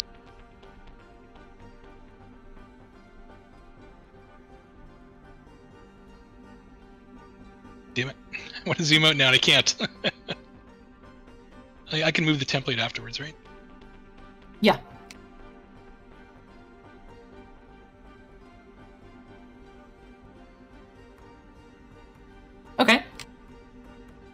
and then facing the wall would extend from the kind of the middle of that line to the left. So that would hit, I think, 1, 2, 3, 4, 5 of them. The 2 wizards, the shield guy beside the wizard, Gar, and then the gator. Right? And I think the guy on the below the stairs is too low for it to hit. When the wall appears, each creature within must make a dex saving throw, and when they fail, they take fire damage. Actually, if I cast it kind of on the stairs, I could actually hit this guy, the guy in the like kind of halfway up. The wall is only 1 foot thick, so it wouldn't hit the guy with the shield or the caster behind him. If it was middle, wouldn't it? He's no. It's 1 foot thick. But the heat is 10 feet.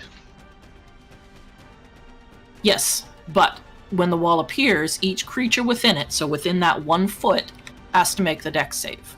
Yeah, you can draw that line through these 3. No problem, right? They're all in a straight line. Yeah, Gar, the crocodile or alligator, and the caster.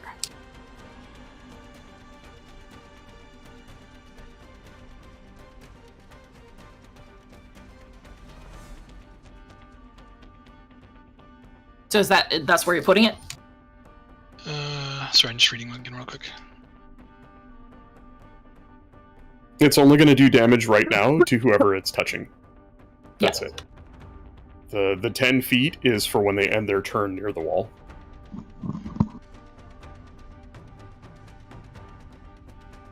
Okay, can I change this to a ring? Sure. I don't know how to draw a ring. It just kind of defaulted to this wall.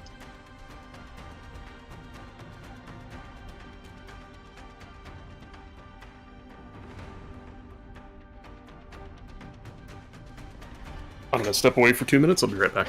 Okay.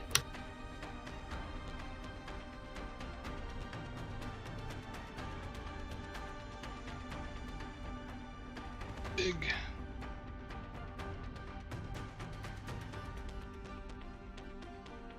Can't you resize these after you put them down? I am not sure. Damn it, sorry. Just tell me where you want to put it, and I can make a template. I got it. Okay, that should hit all those guys, right? Except for the guy that's in the middle. It wouldn't hit him, but would hit the others? Yes. So it would hit 4 right away, and the guy in the middle is roasting. So yeah, that and then damage pushing inwards. Okay, sorry. And then I'll roll damage. So this is a Dex 17 saving throw. Okay. Come on, big money.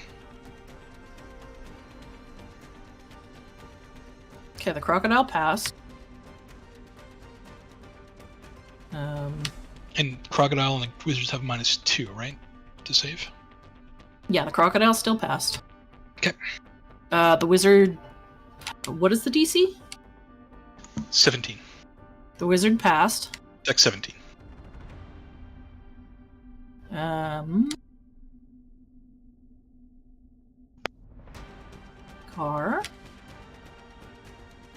Gar passed. And the other wizard...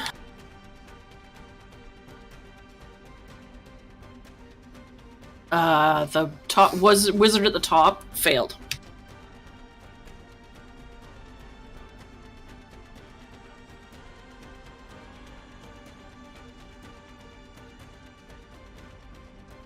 So he'll take 27 points of damage, and the rest take, what, half? Yep. Okay. Okay, and then I am going to hidden step and move. Oops. This will be 10 feet. Actually, 15 feet to get out of this, or 10 feet. Actually, 10 feet to get out of there. So that's gonna be 20 feet movement, right? Okay. And then I'll move another 10 feet there while I am hidden.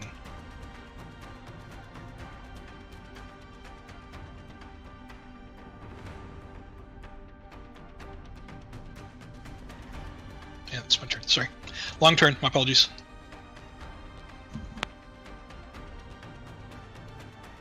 Yeah, we gotta try keeping turns to under 5 minutes. Let's see. Brings us to the Reaver at the bottom. What is he gonna do?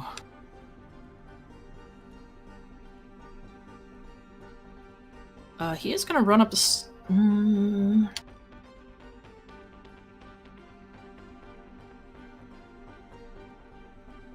Yeah, he's gonna run up the stairs. Here. And attack with his blade. But he misses, of course. That's his turn. Priest in the back is not looking great.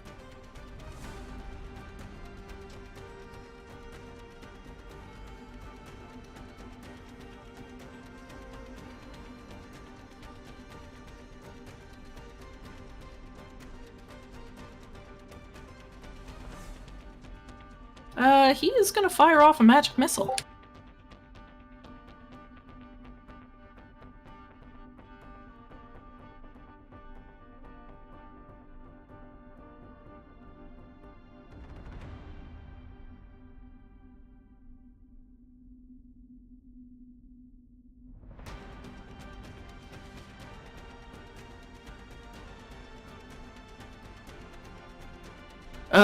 Aranor, you're gonna take 5 points of damage. Dink! As these purple darts shoot out from his hand. Okay. That... He is going to pat himself out and dash through the fire.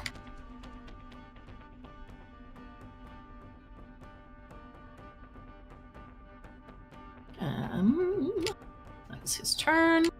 Brings us to the top of the round, Winter. Make a DC 18 intelligence saving throw for that last Crushing Wave Priest. To see if the effect ends. Please and thank you. Nope, it's a fail. Okay. Right, so, Ren looks badly injured. Somehow Moss is badly injured? Moss is gonna have to take care of himself. My heal is touch only at this point, so nobody gets heals. I can't see through the firewall. You'd be able to make out the form of the crocodile. Well, yeah, like it's half in It's and only half out. partially engulfed. But they're already in it this turn, so knocking them further into it does nothing. Mm-hmm. Can't see anybody else. If I were able to get... Yeah, no, it's completely blocked my line of sight.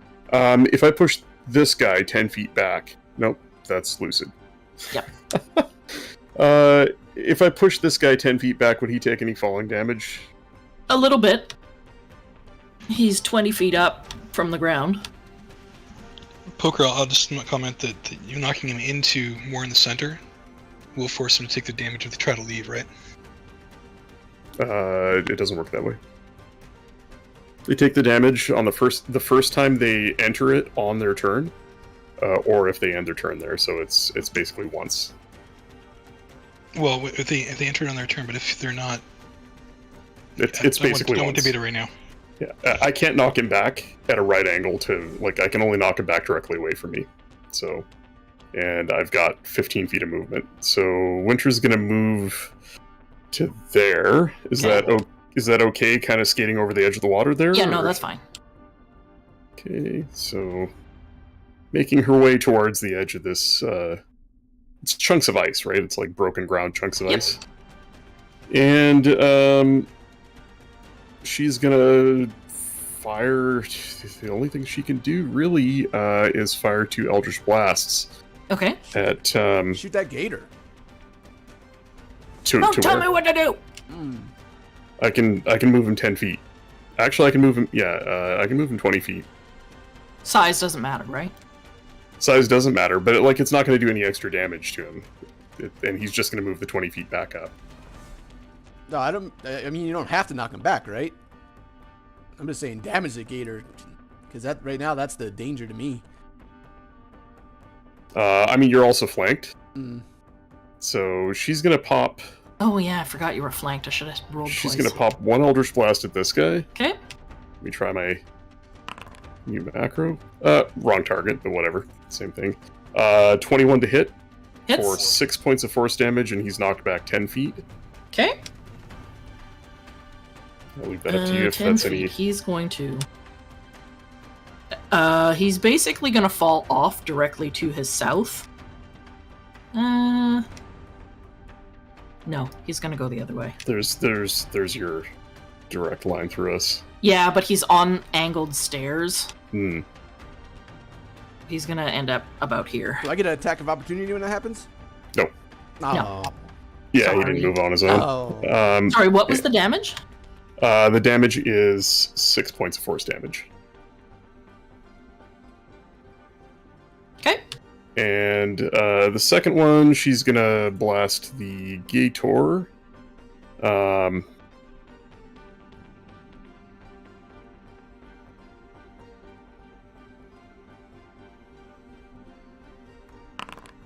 Does a 17 hit?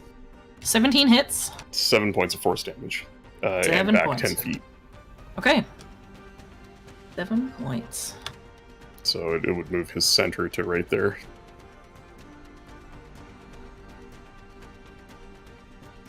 Sorry, moves the center to where? To roughly here.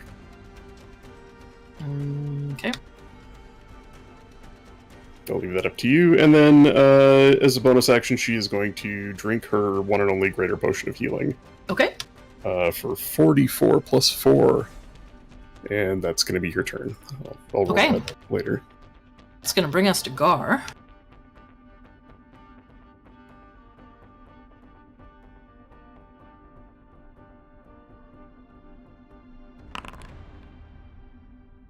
Gross. That's what I got.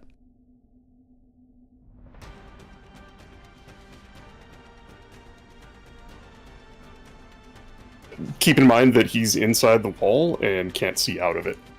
Correct.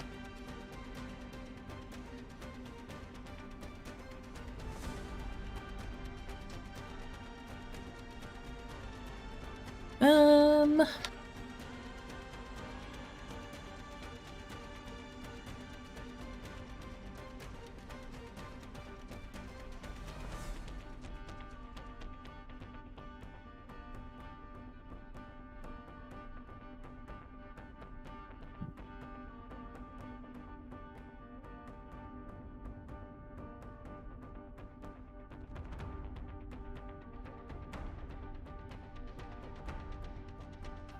From inside here, you guys can't see what's going on, but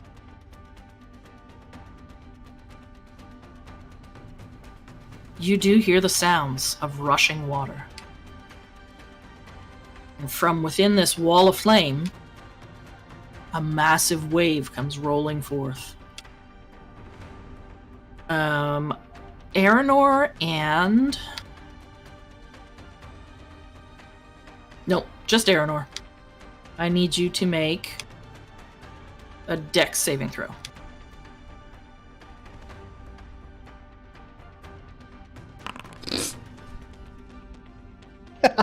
Well, Fucking rip. Natural, fail. natural one.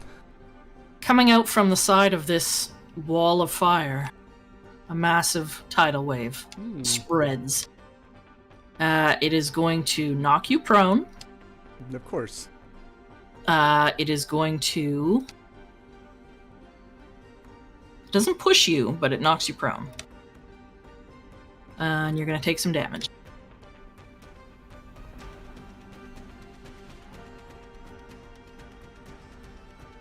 Ooh, max damage! You're going to take 24 points of bludgeoning damage. Oh, Jesus Christ. And the wall of fire now has a big gaping hole in it.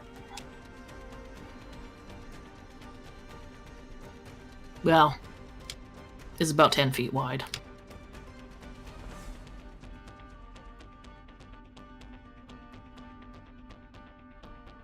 Let me see if I can draw it.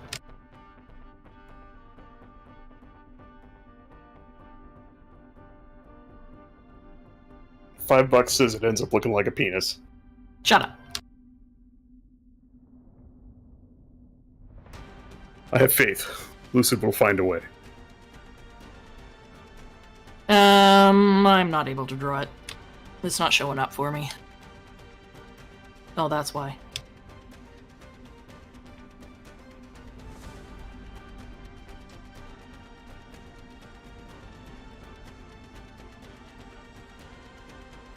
I don't know if you can see that blue line. Probably not.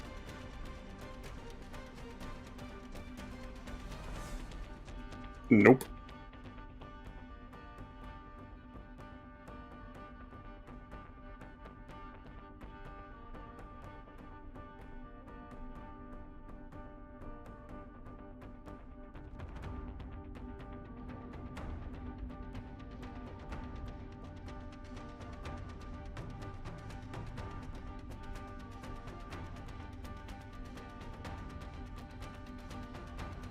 Well, it blew a corner of it away, so...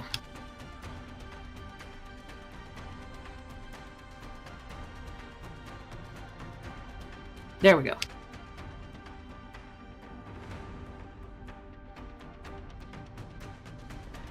And then the water cascaded down the steps, making everybody else have soggy feet. He is going to stay mounted. No, he's not. He's going to dismount.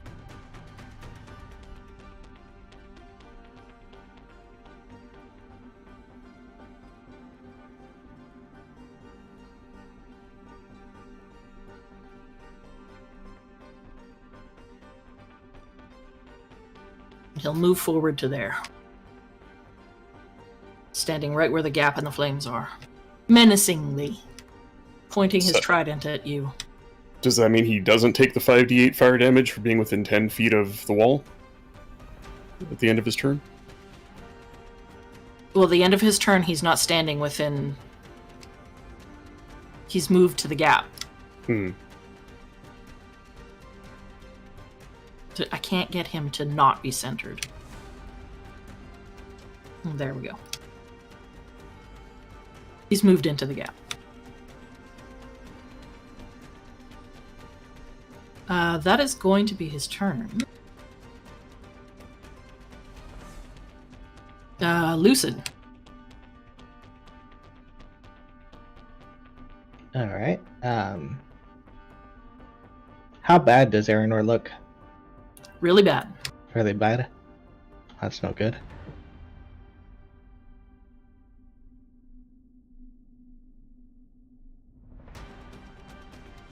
Oh, that's no good. He's coughing up a lot of blood. That's really bad. Okay, well, I am going to move right here. Okay. And then I am going to cast Conjure Animals. Okay. And get 2 beasts of challenge rating 1 or lower. Okay. Put one of them here and one of them here. One to the north of Aranor, one to the south? Yeah. Okay. Challenge rating 1 or lower. For now, we're going to use these.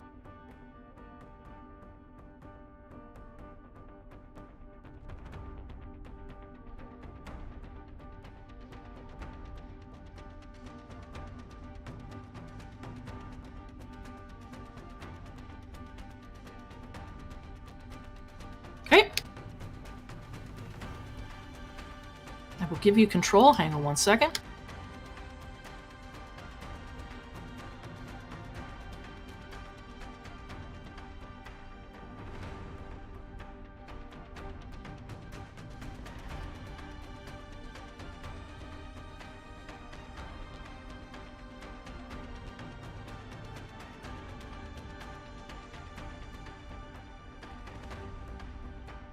You should have control of both of them. Okay. And I need to roll initiative for them. Yeah, I can put them in initiative.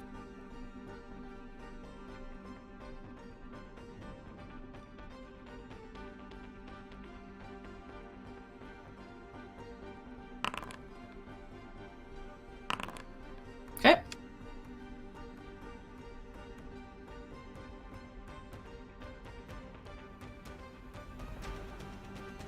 Okay, that'll be it for my turn.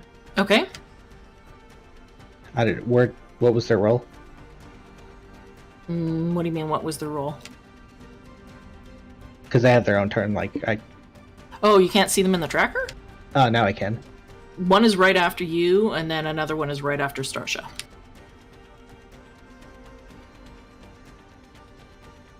Okay. That's your turn? Yeah. Okay. That is going to bring us to the summoned creature that's just north of Aranor. Let me bring up the stats. This was the one spell I didn't have shit added for.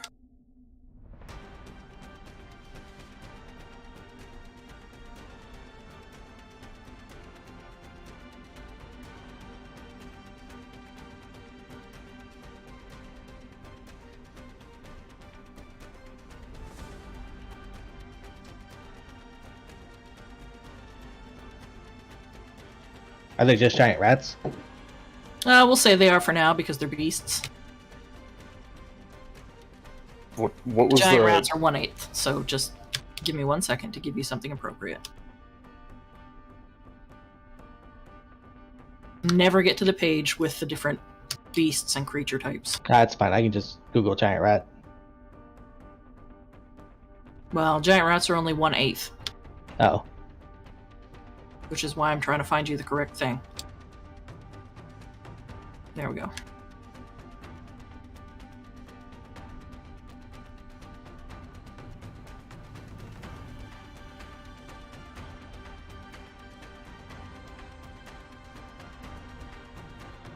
They are...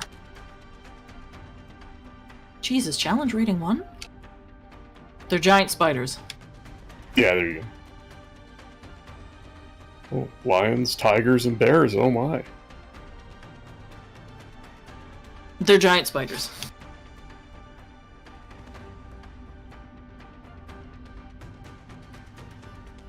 Alright, well, then it will just bite at Gar. Okay.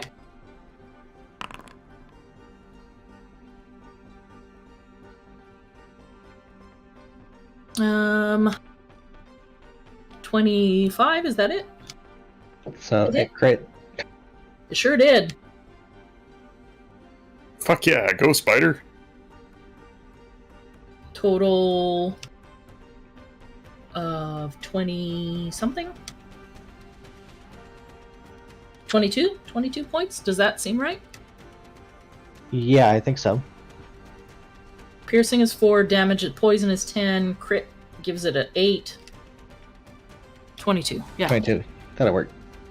Alright. Okay. That'll be its turn. Alrighty. Was that the one north of Aranor? You said it was. Okay.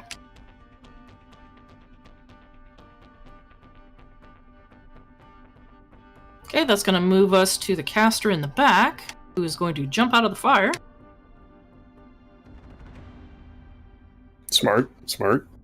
And take a shot at the guy in front of him. Which is, unfortunately, Lucid's new character.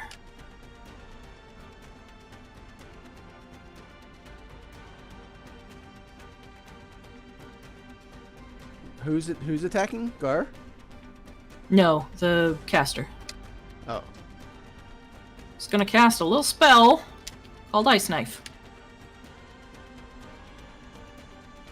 I gotta hit first.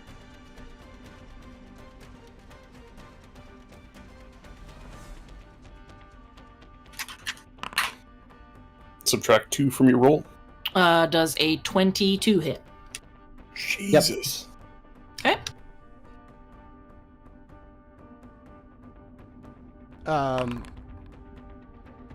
Ooh.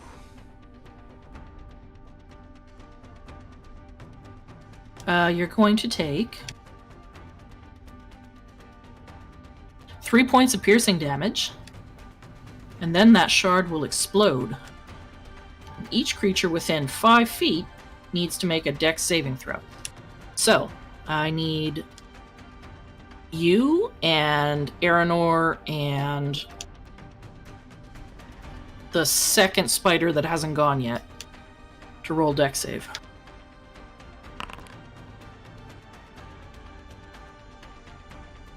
That's a pass.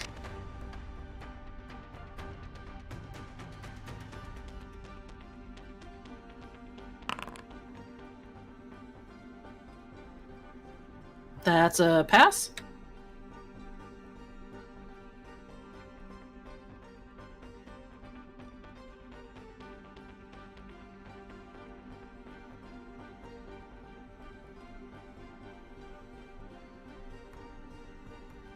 Do you want me to roll for the spider? No, they're gone. The concentration failed. Oh, they're both gone? It's concentration spell. Right. Well, at least you got to bite Gar. And that is going to be his turn. DC 18 intelligence save. Okay. They are not good at these. Good.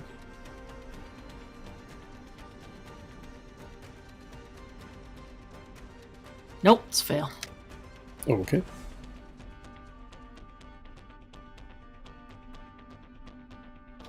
That brings us to Starsha's turn.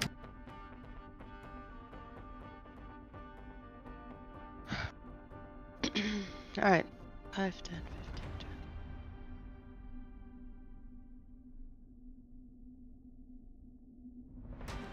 20. Okay, I'll move over here. Okay. I will summon my 60 blade Okay. and do the shadow blade thing. Your controlled actor Starsha has more than one item. Okay, weird. Okay, let me try this again.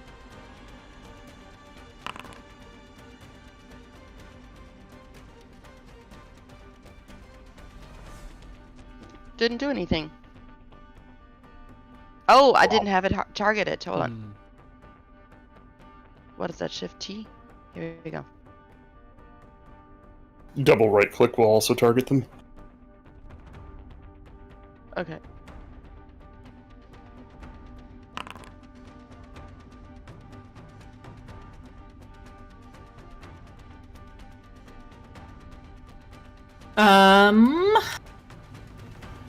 Oh boy, now you gotta figure out how to roll sneak attack. Oh. Yeah, it doesn't auto roll it if you roll it from inside the game. Why would she get sneak attack? Oh, because her dude's standing beside her.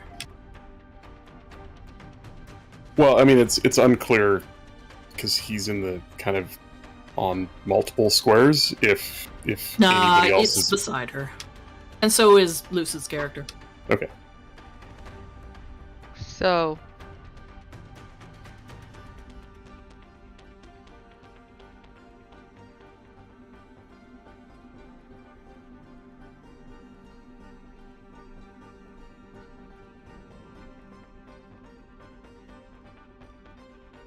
How do I roll it then? Let me look. Just roll the attack like you used to, and then use whatever it rolls. But like in D&D Beyond? Yeah. Okay.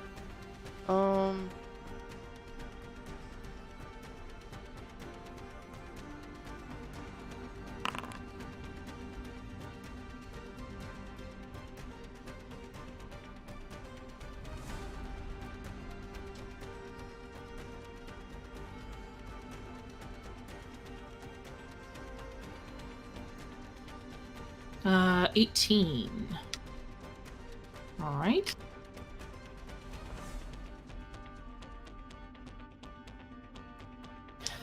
Gar's beginning to look a little bloodied here.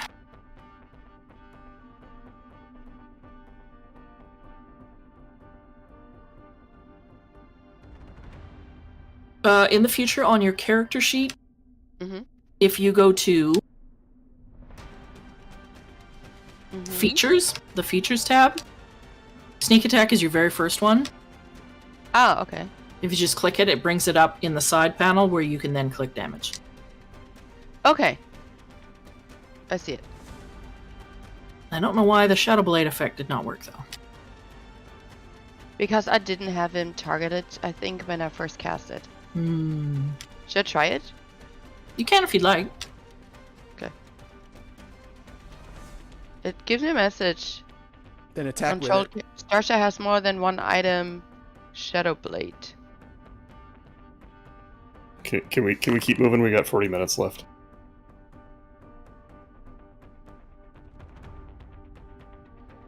Yeah, I'll have to go through your stuff later. You shouldn't have 2 items. But that does do some damage. However, it does put you up right in the smack in the middle of things. Yay. That's everything? Mm-hmm. Huh?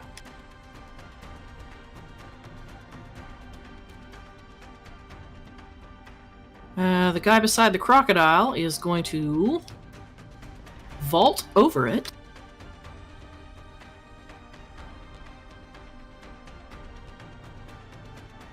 And he's going to stand and stab down at you.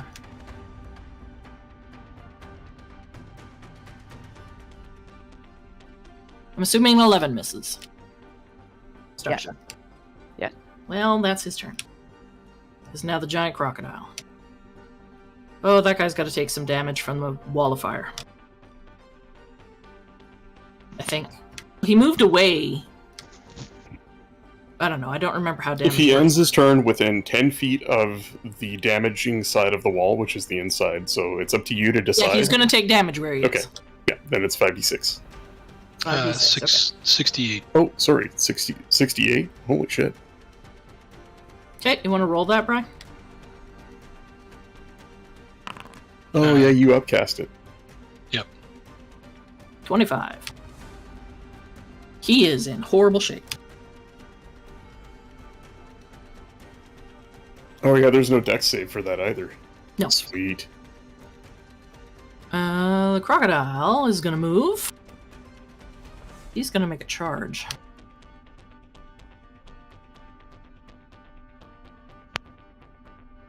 He's going to scoop Gar up on his way, actually.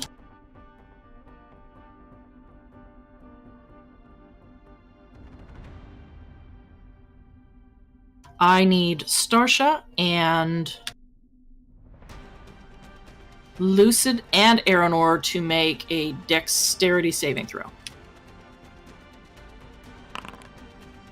That passes?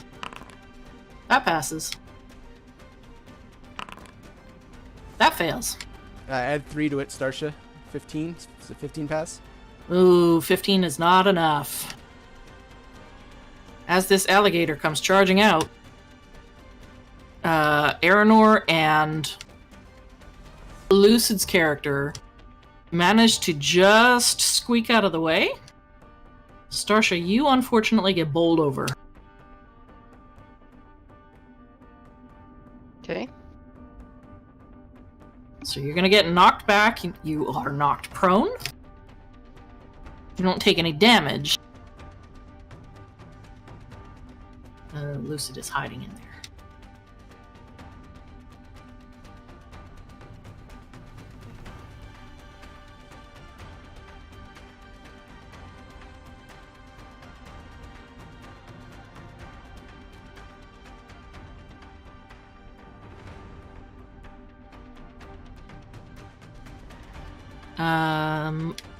That was basically his attack. He can't really move.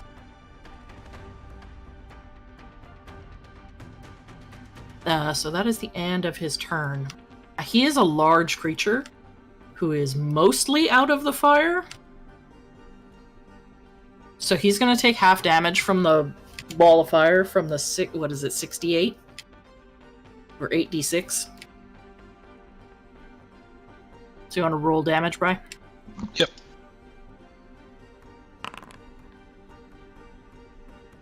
Okay, so he's going to take 10 points of damage.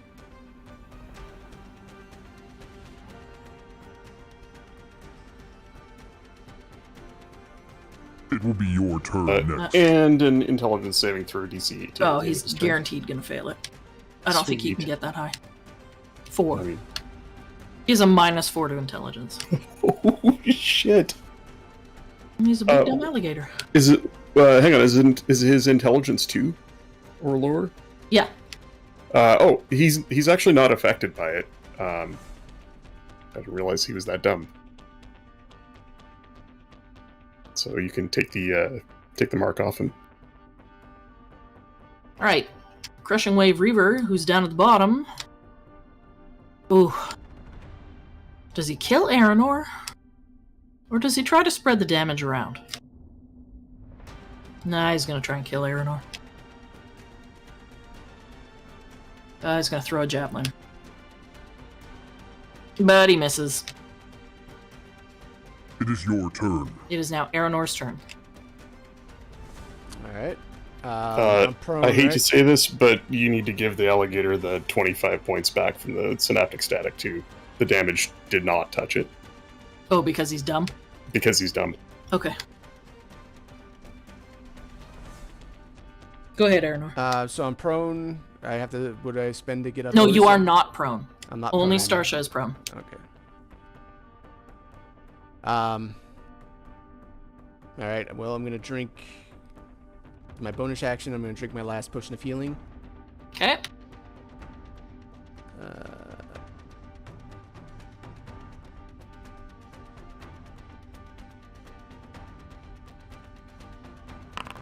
So 14 points back.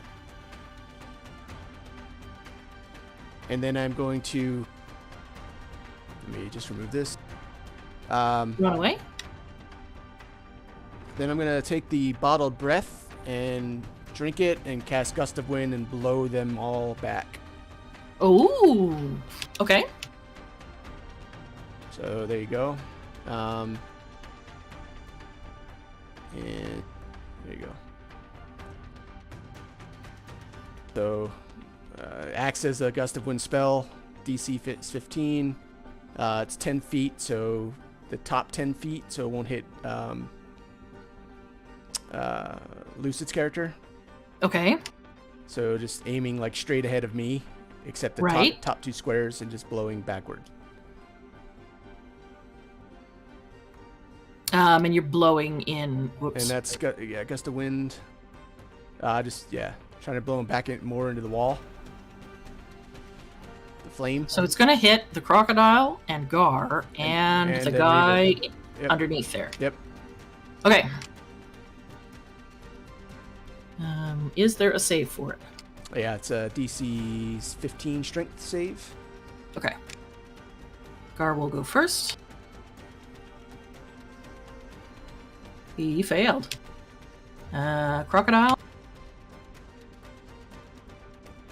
Passed. And the other guy, I'm sure, is going to fail. Yes. So, Gar and the Reaver are going to get blown back. How far? 15 feet. Yeah, 15 feet. All right. And they're going to take some damage, too, I'm assuming.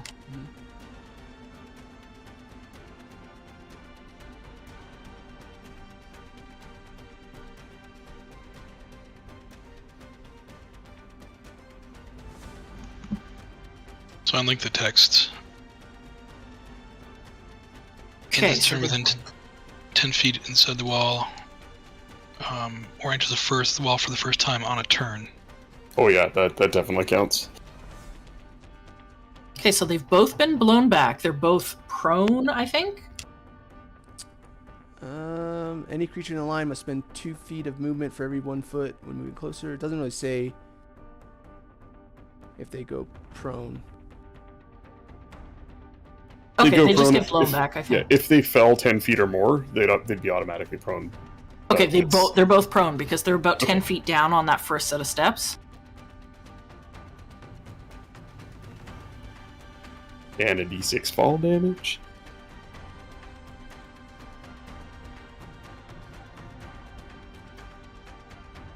They're going to take a couple points each of fall damage.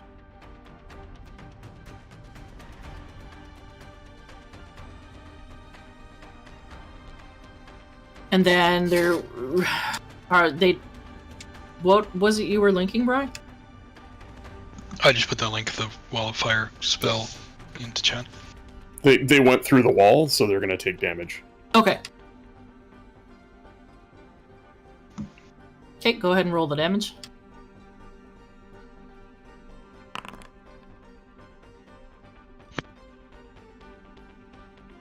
Okay, the Reaver is dead.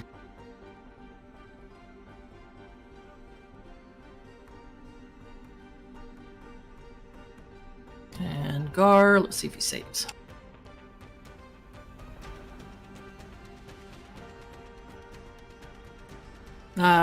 He does pass, so he'll take half of that.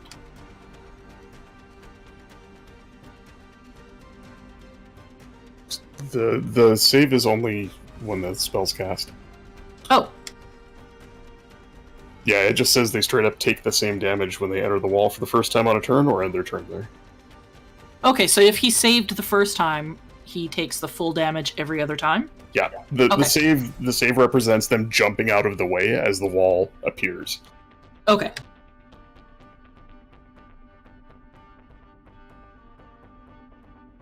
Alright. So that one guy is dead. Gar is quite injured. Is that your turn, Aranor? Yep. Okay, Moss. I'm going to come around so I can actually see what's going on. And my visibility's gone.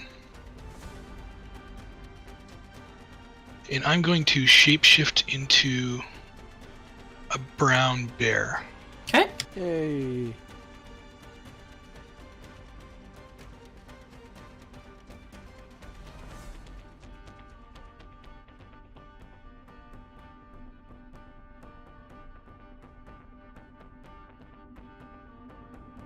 And I don't believe I can attack on this turn, right?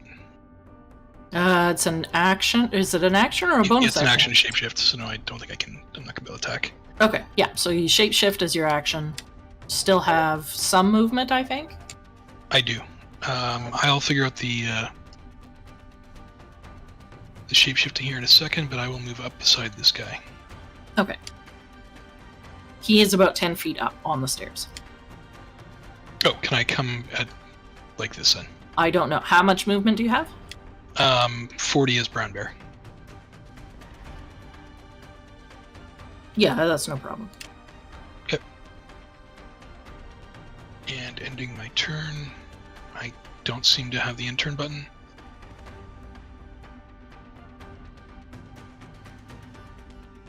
Okay, that brings us to the next Reaver, who you just ran up on. He sees a massive brown bear come charging at him, so he's obviously going to swing his sword at it.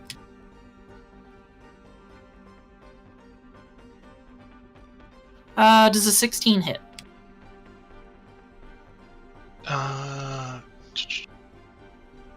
Yes. That's 9 points of slashing damage. Okay. Oh, you're actually going to take a little bit more, because brown bear does not wear armor. Natural armor.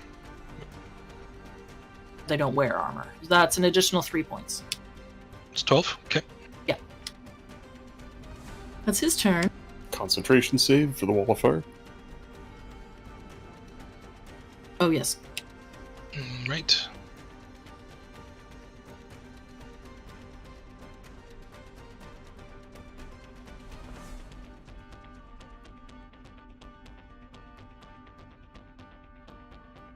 Priest in the back is going to reach out and do some healing on Gar. Just gonna get back. Some point. Whew, nice save.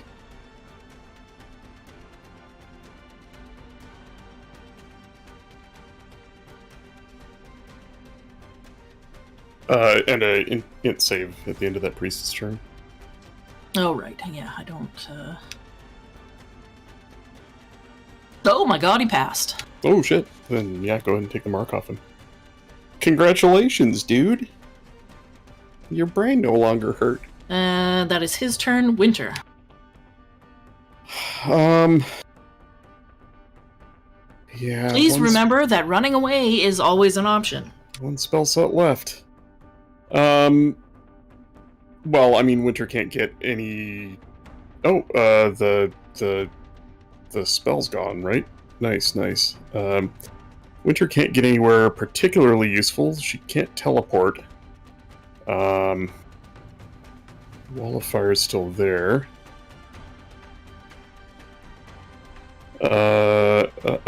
How is Lucid's character looking? How is New Guy looking? He's fine. fine compared to Deebs. Okay. Then, yeah, I can't tell because it says unharmed. Winter is going to run up to Aranor and jump up and throw both arms around his waist and cast Cure Wounds at 5th level.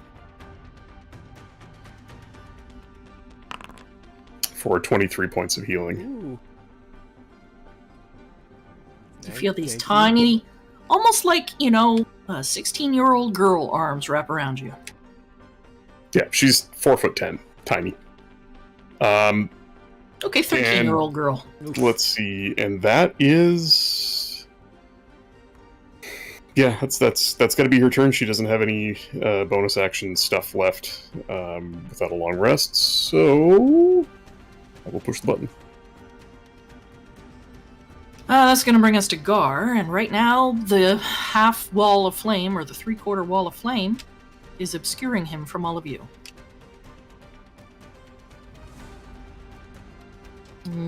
So he's going to move.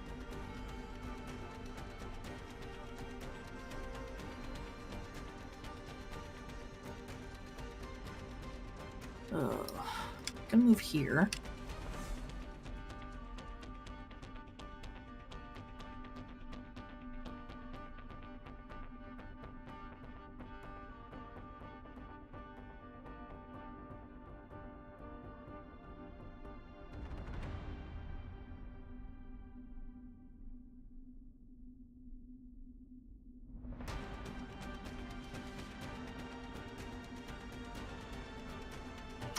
I will need, let me see.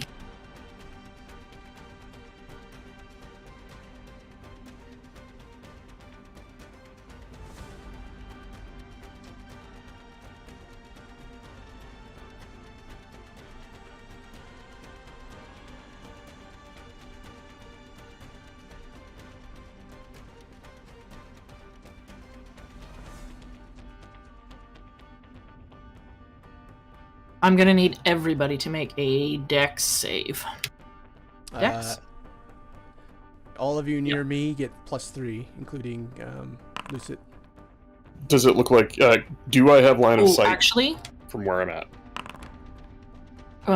to Gar, Yeah. no. Yeah, He's 'cause down I'm 10 feet and you're down 20. Like 20, yeah. Okay. Moss, you don't have to roll. It's not gonna hit you. So Starsha actually got a 17. Okay? I got 19. No.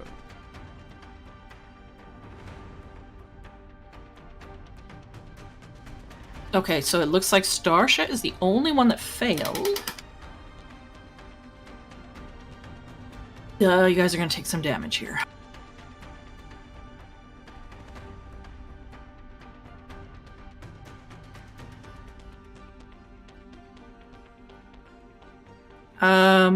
Everybody, Lucid, Aranor,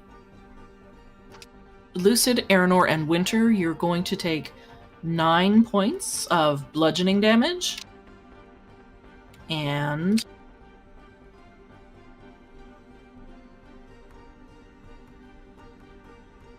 10 points of ice, cold damage.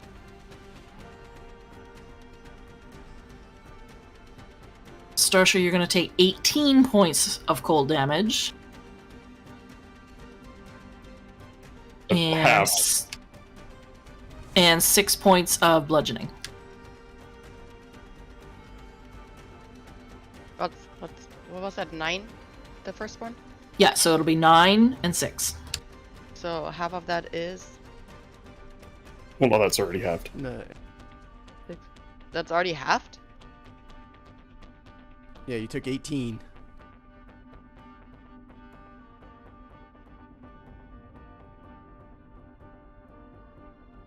So it's 15 total.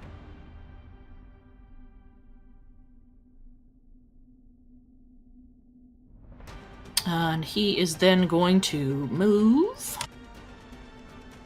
That's not a move.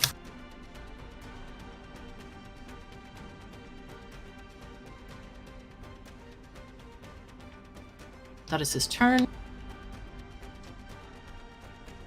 The area on the stairs and that top corner of the platform is now difficult terrain. Lucid.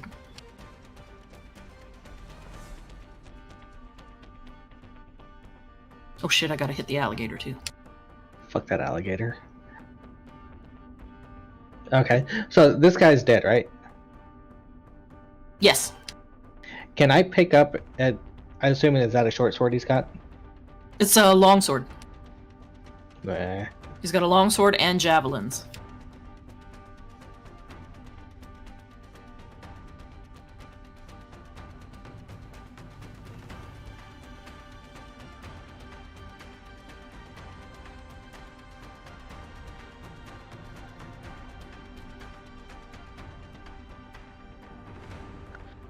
Never mind then.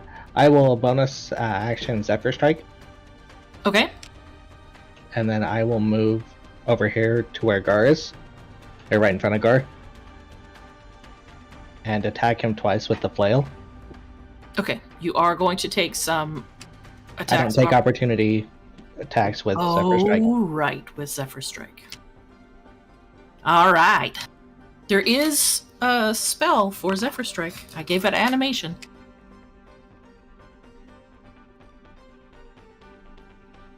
Let me find it for you. 18? 18 hits.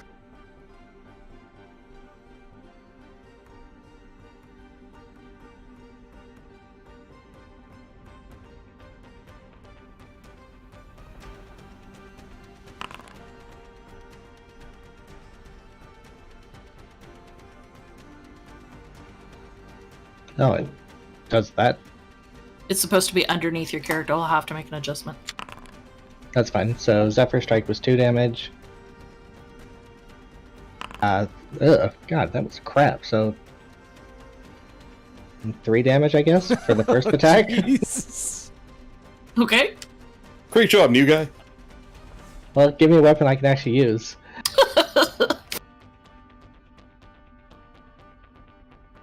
And how long does Zephyr Strike last? Just that one turn. Okay. 20 to hit and 8 damage for the second attack. Okay. And that's his turn. All right.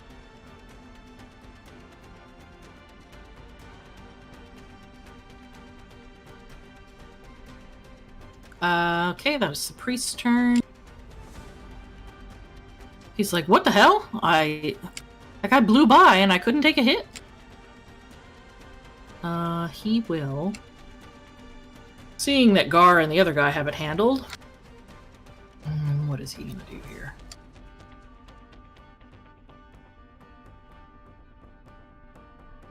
I think he's gonna shoot over the crocodile's head. It is a giant crocodile. I keep calling it an alligator.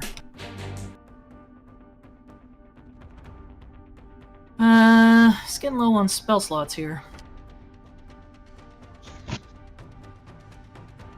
He's gonna launch an ice knife, I think. At Starsha. Yes. You are going to take... Well, I gotta hit first.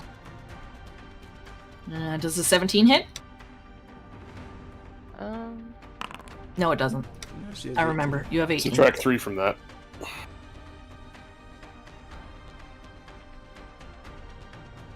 So you don't take any damage from that, but I need Winter, Aranor, and Starsha to make dexterity saving throws. Add +3. Starsha. Oh yeah, easy. So Starsha will take no damage from this.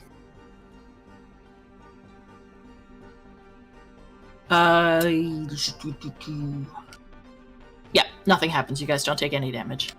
The ice dagger explodes, but just flakes away. Probably from the heat in this room. You just get a little sprinkle of rain on your cheeks. It is now Starsha's turn. You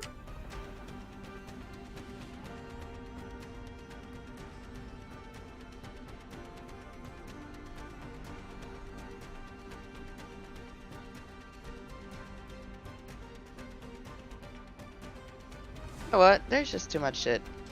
I'm moving out of this. I'm done. 5, 10, 15. Remember that it's half movement in that circle. 5, 10, 15, and then I'll use my whatever that thing is. Teleport Bonus thing. action to move more. Yep. Okay. 5, 10, 15. Oops. Why is it not letting me move? You're moved. It didn't though. I'm still No, in it the did. bad. No, on my screen you're not.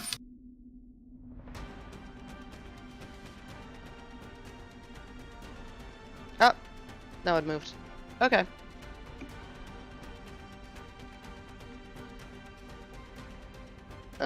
And I will just shoot a freaking firebolt at... Well, before you do anything, you're going to take an Oh. attack of opportunity from the crocodile. Alright.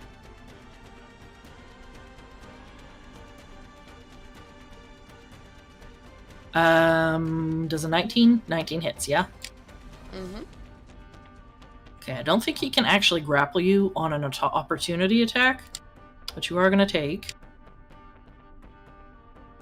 Oh my lord, Starsha, you're going to take 30 points of damage. Can I have it? I think so. Can you? What does it say? Can I intercept a attack of opportunity? I don't know. Can you? Should be able to uncanny dodge it. Should be fine. 15 damage. Yeah. Attack's an attack. I mean, you can counterspell a counterspell, so I don't see why not. Yeah. So instead of 30, you'll take 15. I don't know if you can intercept it, though. Alright. I think so. Well, if I intercept it, she takes 7 points. Okay. So Starsha, give yourself back 7 points. Aranor will take it. Or avoid it, or block it, or whatever he I does. block it. Okay. That's unfortunate. I wanted to try and kill somebody. Stop doing that. Oh, the night's young.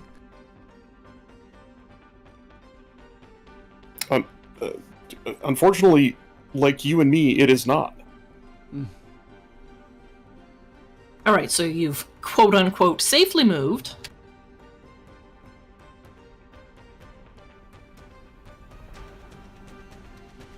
Hmm.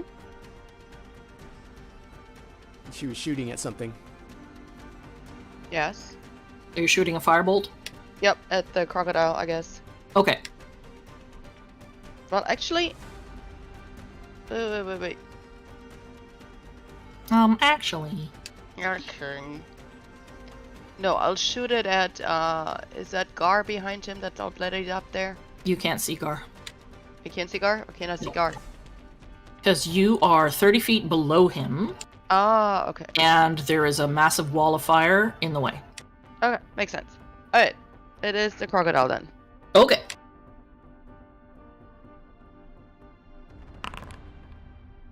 No! Why is it shooting at everybody? Because you have multiple people targeted. How do I untarget them? Oh, here. That's Okay. awesome. There you go. Starship nukes the room and we win. Good night, everybody. No.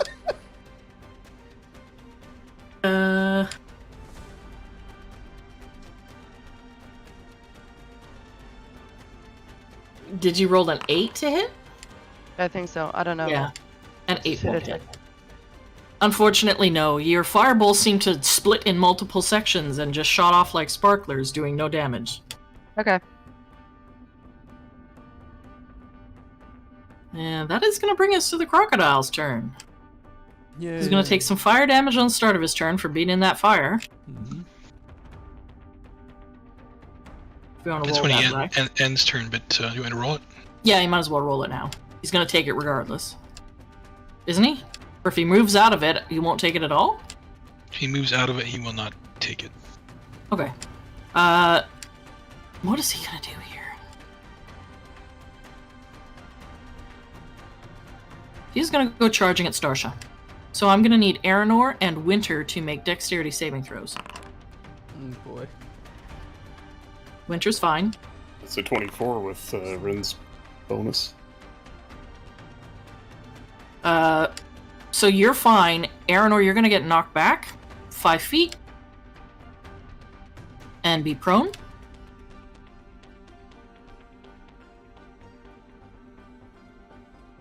He's running across the ice? He sure is. Damn. Probably got 80 feet of movement when he's dashing. And he's going to bite Starsha in the head. Jeez. Maybe I'll kill her this time. Also, I mean, if you kill us all, we get next week off. That's true. Oh, shit. Okay, it's not a crit. But 25 to hit, which I know hits. And that's 24 points of damage. You are also grappled and restrained. so can I have this or not then? You already used your reaction to have the previous Yes. attack? Or the previous Correct. damage? So you cannot have it. You've used your reaction already. You are now in its mouth. That's his turn. Actually, no, it's not. He's going to use his second attack to tail whip Winter.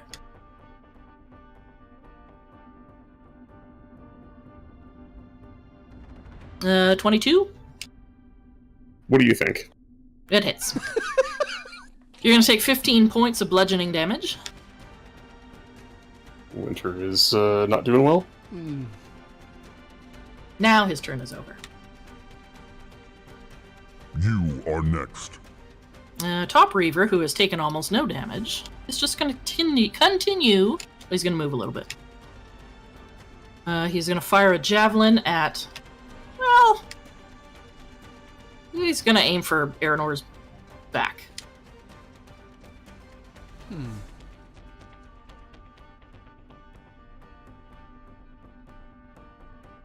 Uh, 19?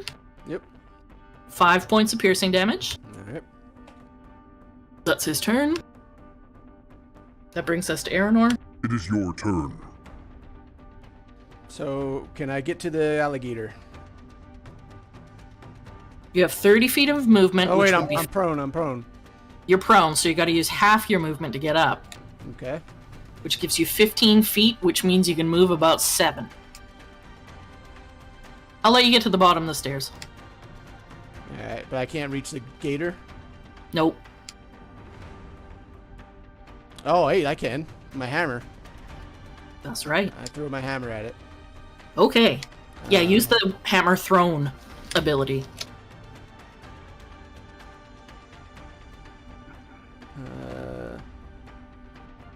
Oh, alright, 1 sec.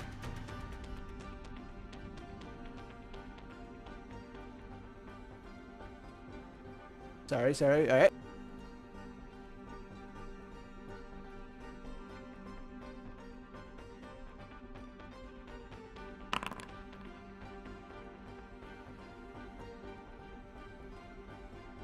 Didn't do anything. Unfortunately, that doesn't hit.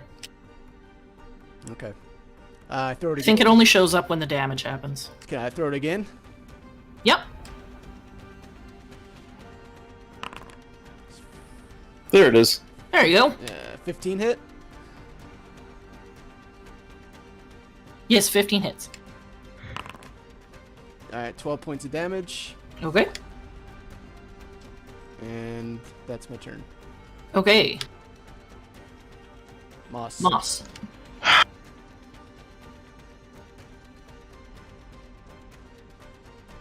I'm really debating whether I want to start trying to heal or just try to crack out some damage, but I think I'm going to crack out some damage. It's not going to matter. We need to leave. Everybody's almost dead. You're not going to out-heal the damage that we take from here on out. And you killing one guy isn't going to do anything. So you're going to take an attack of opportunity from that guy. Yep. That's a miss. You take nothing. So I have a multi-attack. Yep. I'm going to do one attack against this caster in front of me. Okay.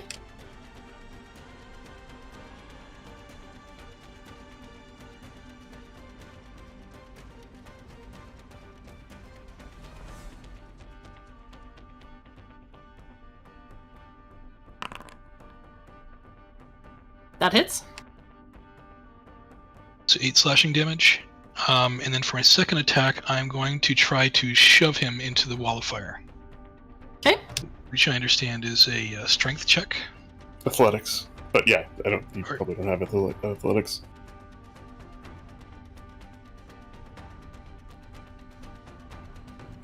What is the DC? Oh, it doesn't matter. He failed it. Oh, sorry. He failed. It doesn't matter. You got a 4. So I'm going to push him into the wall of fire. How far can you push him? 5 feet. It's basically just right back into it. Yep. Okay. And does he take damage? I don't know. I don't have the wall of fire spell up.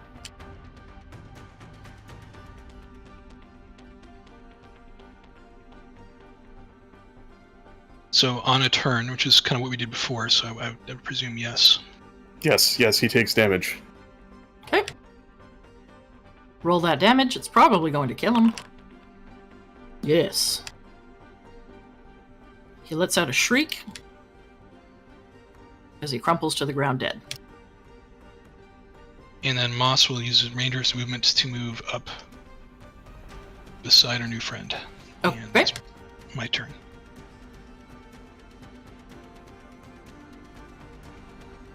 That is the final Reaver's turn.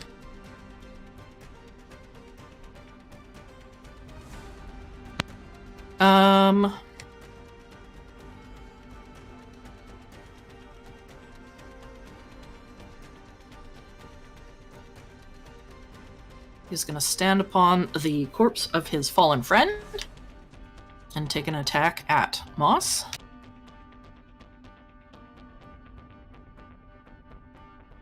Does a 19 hit? Sure does. 10 points of slashing damage. That is his turn. Final caster, who's standing beside Gar, is probably going to risk his life to heal Gar one last time. Got one left.